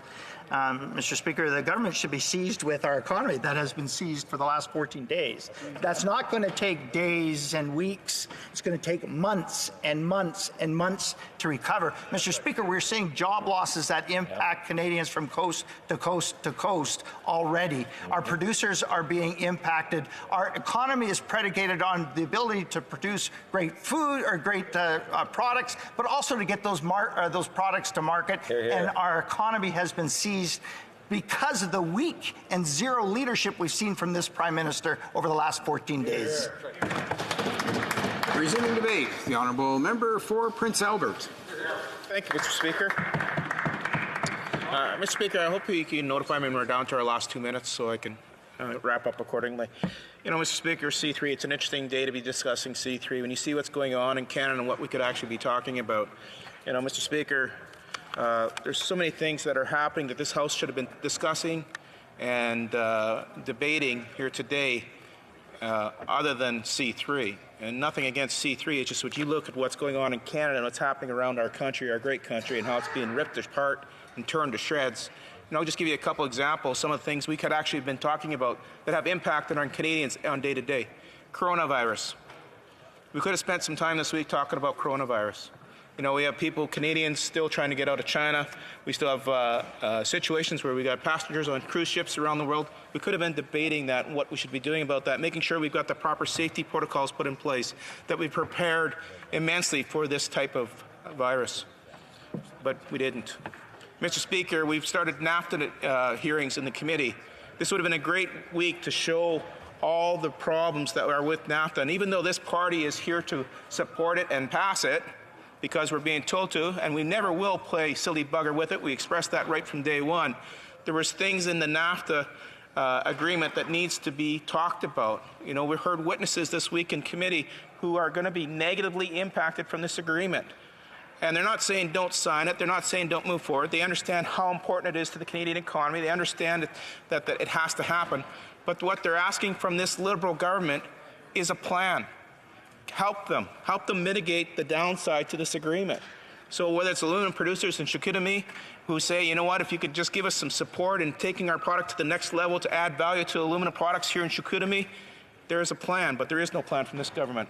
We could have had great debates on that and what we could do to help these different sectors. The dairy sector is being kneecapped in this agreement. Not only are they facing importations of 3.5%, they're facing restrictions. They're being told what they can sell and when they can sell it and who can they sell it to. That's never happened in a trade agreement, and that would have been a good debate here of looking at ways to mitigate that type of scenario.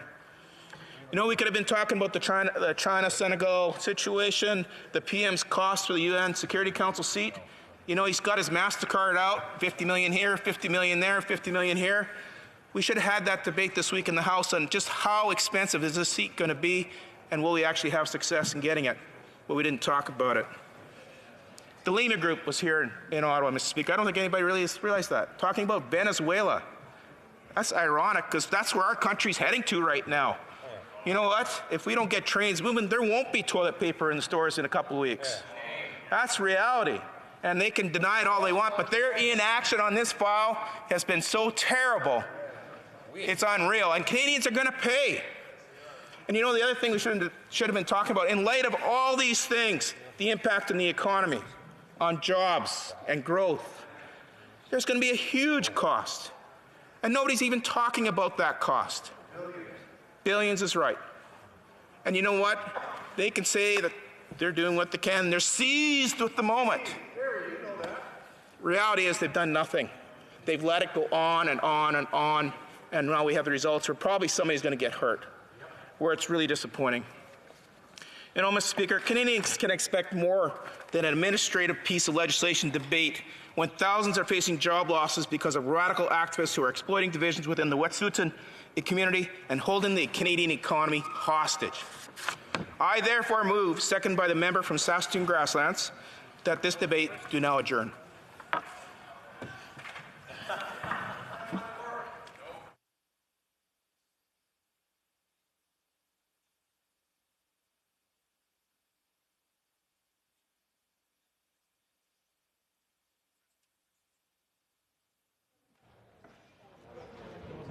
Ken, nice to have you back at work.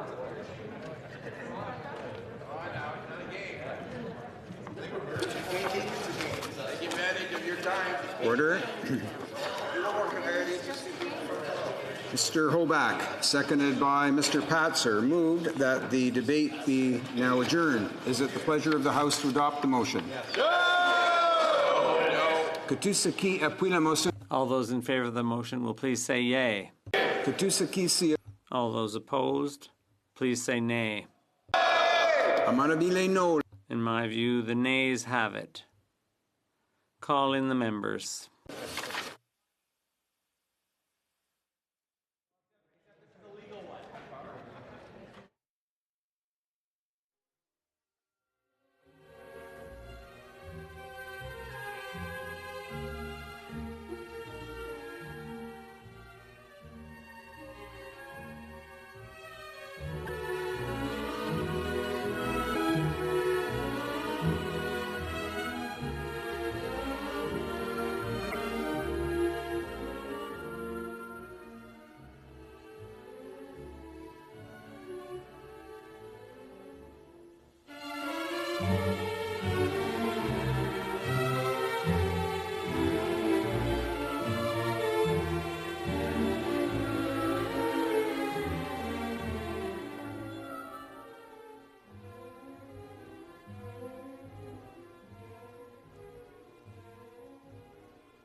order.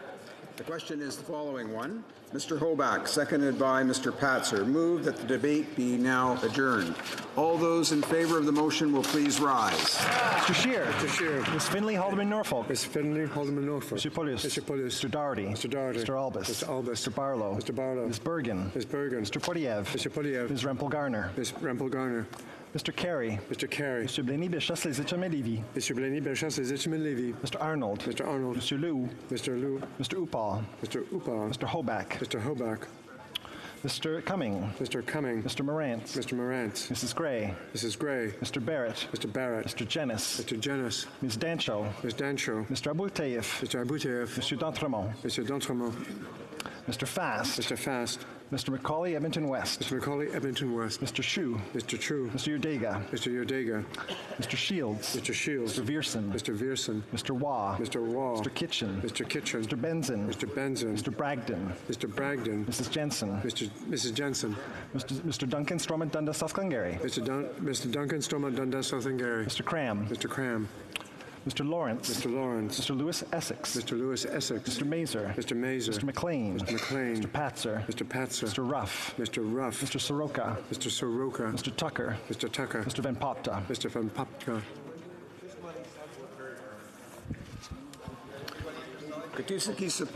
All those opposed to the motion will please rise. Rodriguez. Mr. Blair. Mr. Blair. Mr. O'Regan. Mr. O'Regan. Monsieur Duclos. Mr. Duclos. Ms. Freeland. Ms. Freeland. Monsieur Lemetti. Mr. Lemetti. Ms. Bennett. Ms. Bennett. Monsieur Miller. Mr. Miller. Ms. McKenna. Ms. McKenna.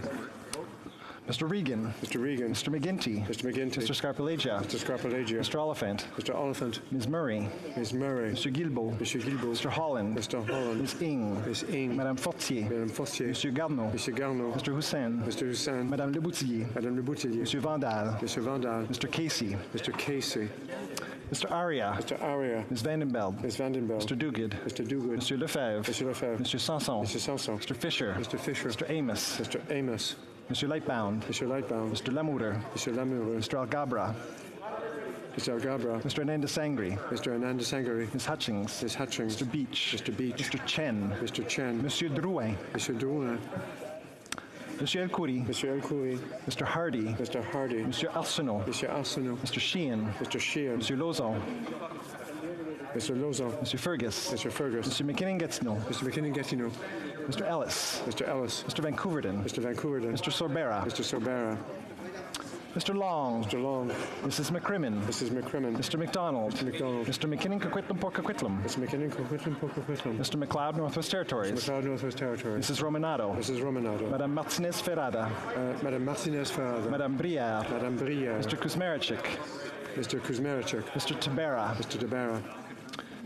Ms. Yip. Ms. Yip. Mr. Rogers. Mr. Rogers. Mr. Pulowski. Mr. Pulowski. Monsieur Zuberi. Monsieur Zuberi. Madame Normandin. Madame Normandin. Madame Gill. Madame Gill. Madame Larouche. Madame Larouche. Madame Chabot. Madame Chabot. Monsieur Desilets. Monsieur Desilets. Ms. Blaney, North Island Powell River. Ms. Blaney, North Island Powell River. Ms. Kakak. Ms. Kakak. Mr. Cannings. Mr. Cannings. Mr. McGregor.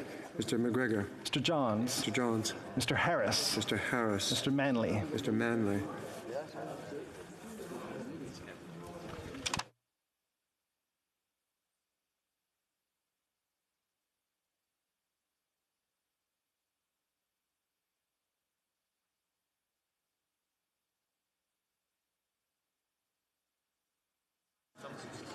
Yeas pour 45, 45.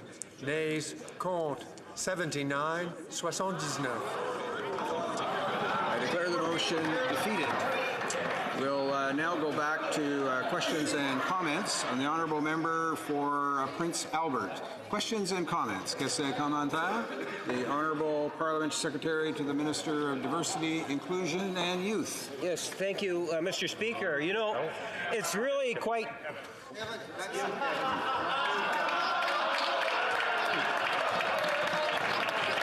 The other parliamentary secretary. Thank you, Mr. Speaker. I rise in the House today because I'm confused and dismayed at the earlier comments made by the member from Prince Albert. Confused, Mr. Speaker, because the member spoke for 5 minutes on the value of debate, discourse, and dialogue, and then subsequently moved to adjourn all discussions for the day. I'm dismayed because prior to that, he brought up in the House how he advocates for force, he advocates for action, he advocates for a lack of discourse. He's contradicting himself, and I'd like him to elaborate on whether he does indeed value debate, discourse, would like us to all go home without talking anymore, or what action he submits. Thanks. Honourable member for Prince Albert. Well, I'm not surprised the Liberal member is confused. That's quite common in this House. The point I was trying to make is there's so many good things we could have been debating this week, and they chose not to because they were so weak in dealing with an issue that's facing this country in the blockades. That's the point I was making, Mr. Speaker. This is the Honourable Member for Central Okanagan, Similkameen Nicola. Speaker, and I want to bring it back to C3 for a moment. C3, Mr. Speaker, is a new approach that would combine a current panel that gives oversight to the RCMP and extend that to the CBSA. Now, I'm not convinced whether or not this will be a successful effort, but does the member believe it's worthy of giving it a shot? Member for Prince Albert. Just looking forward to the members from this side when they provide advice and suggestions. You know, those are things that should be considered. So I think we should consider what the members proposing. Questions and commentaires. Questions and comments. The Honourable Parliamentary Secretary to Government House Leader. Yes, thank you, Mr. Speaker. You know, the Conservative Party is sending a bit of a confusing message. On the one hand, they don't really want to work on Fridays. We know that. Now they move another motion, Mr. Speaker, saying that we should adjourn debate. Adjourn debate on a piece of legislation that everyone inside this chamber appears to be supporting, Mr. Speaker. We've had days of debate thus far, and the Conservative Party just chooses, for whatever reasons, to want to continue to filibuster something in which the members talk about having different types of debate. If we're all in agreement on this particular debate, on this issue, why wouldn't the Conservatives, at the very least, allow the debate to continue or allow it to come to a vote? Either one. Why play the games with Canadians on important pieces of legislation? Member for Prince Albert. Speaker, I can see the frustration in his voice. I can see the frustration in his, or hear it in his voice and see it in his face. Maybe he has an idea of how Canadians feel today.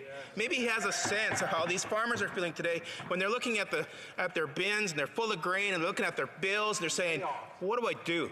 And they know that a month from now they can't haul their grain because of road bans, and they know that it takes at least 2.5 to 3 weeks for the grain to actually get moving again if we're to stop the blockades today. If you feel that frustration, it's 1/10 that they're feeling right now.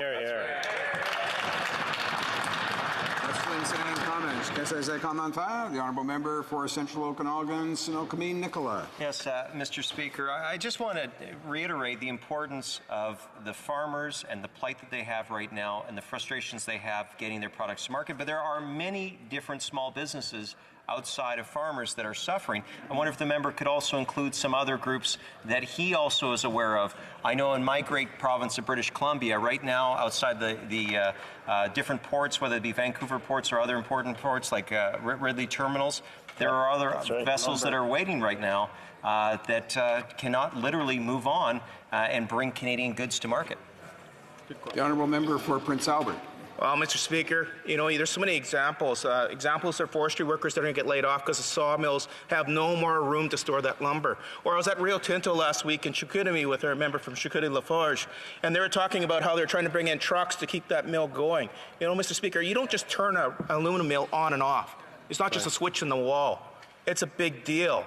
They don't understand how big of a deal this is to Canadians. So by doing what we're doing today, if that makes them frustrated, maybe they get a sense of how big of a deal it is. If they understand that we're fighting for Canadians here this afternoon, that's what we're doing. If they don't understand that, then they really don't understand what their constituents' needs and wants are. Resuming debate, the Honourable Member for Foothills. Thank you very much.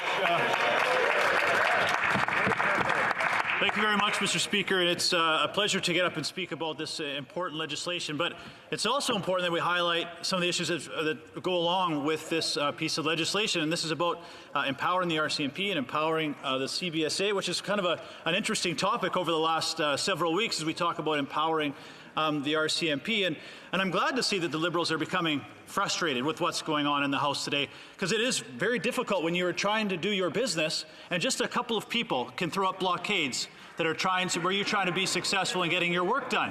Well, that is what Canadian industry, whether you're a farmer in the lumber business, a mill operator, manufacturing, that is what Canadian business owners and their entire economy is trying to navigate over the last 2 weeks. Unfortunately, in this House, we will eventually get that work done. But what's going on in the Canadian economy right now that the Liberals need to understand is these blockades have brought Canada's economy to its knees. We have close to 100 ships off the Port of Vancouver and Port of Prince Rupert. 20,000 backlog of rail cars. That is what is at stake going on in this week, and we cannot allow this to go on one more week. These are the issues that should be discussed in this House, legislation that actually makes a difference to the Canadian economy. And in saying that, Mr. Speaker, I, second by the member from Caribou Prince George, do say that the House now be adjourned.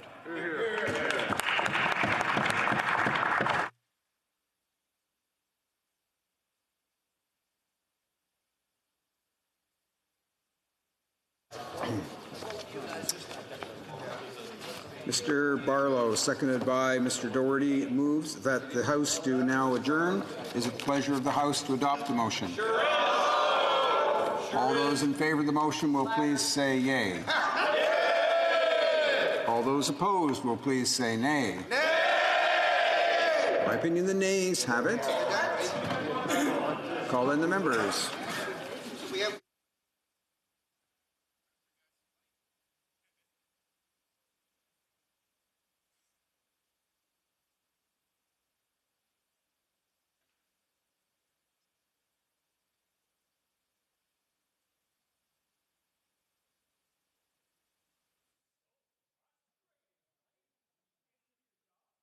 Frustrating. It wasn't bad.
Order.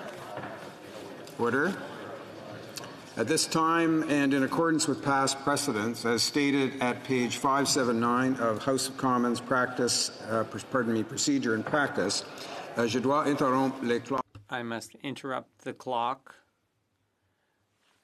And the motion that the House do now adjourn has now expired. It's adjourned until Monday at 11 a.m. pursuant to Standing Order 24-1.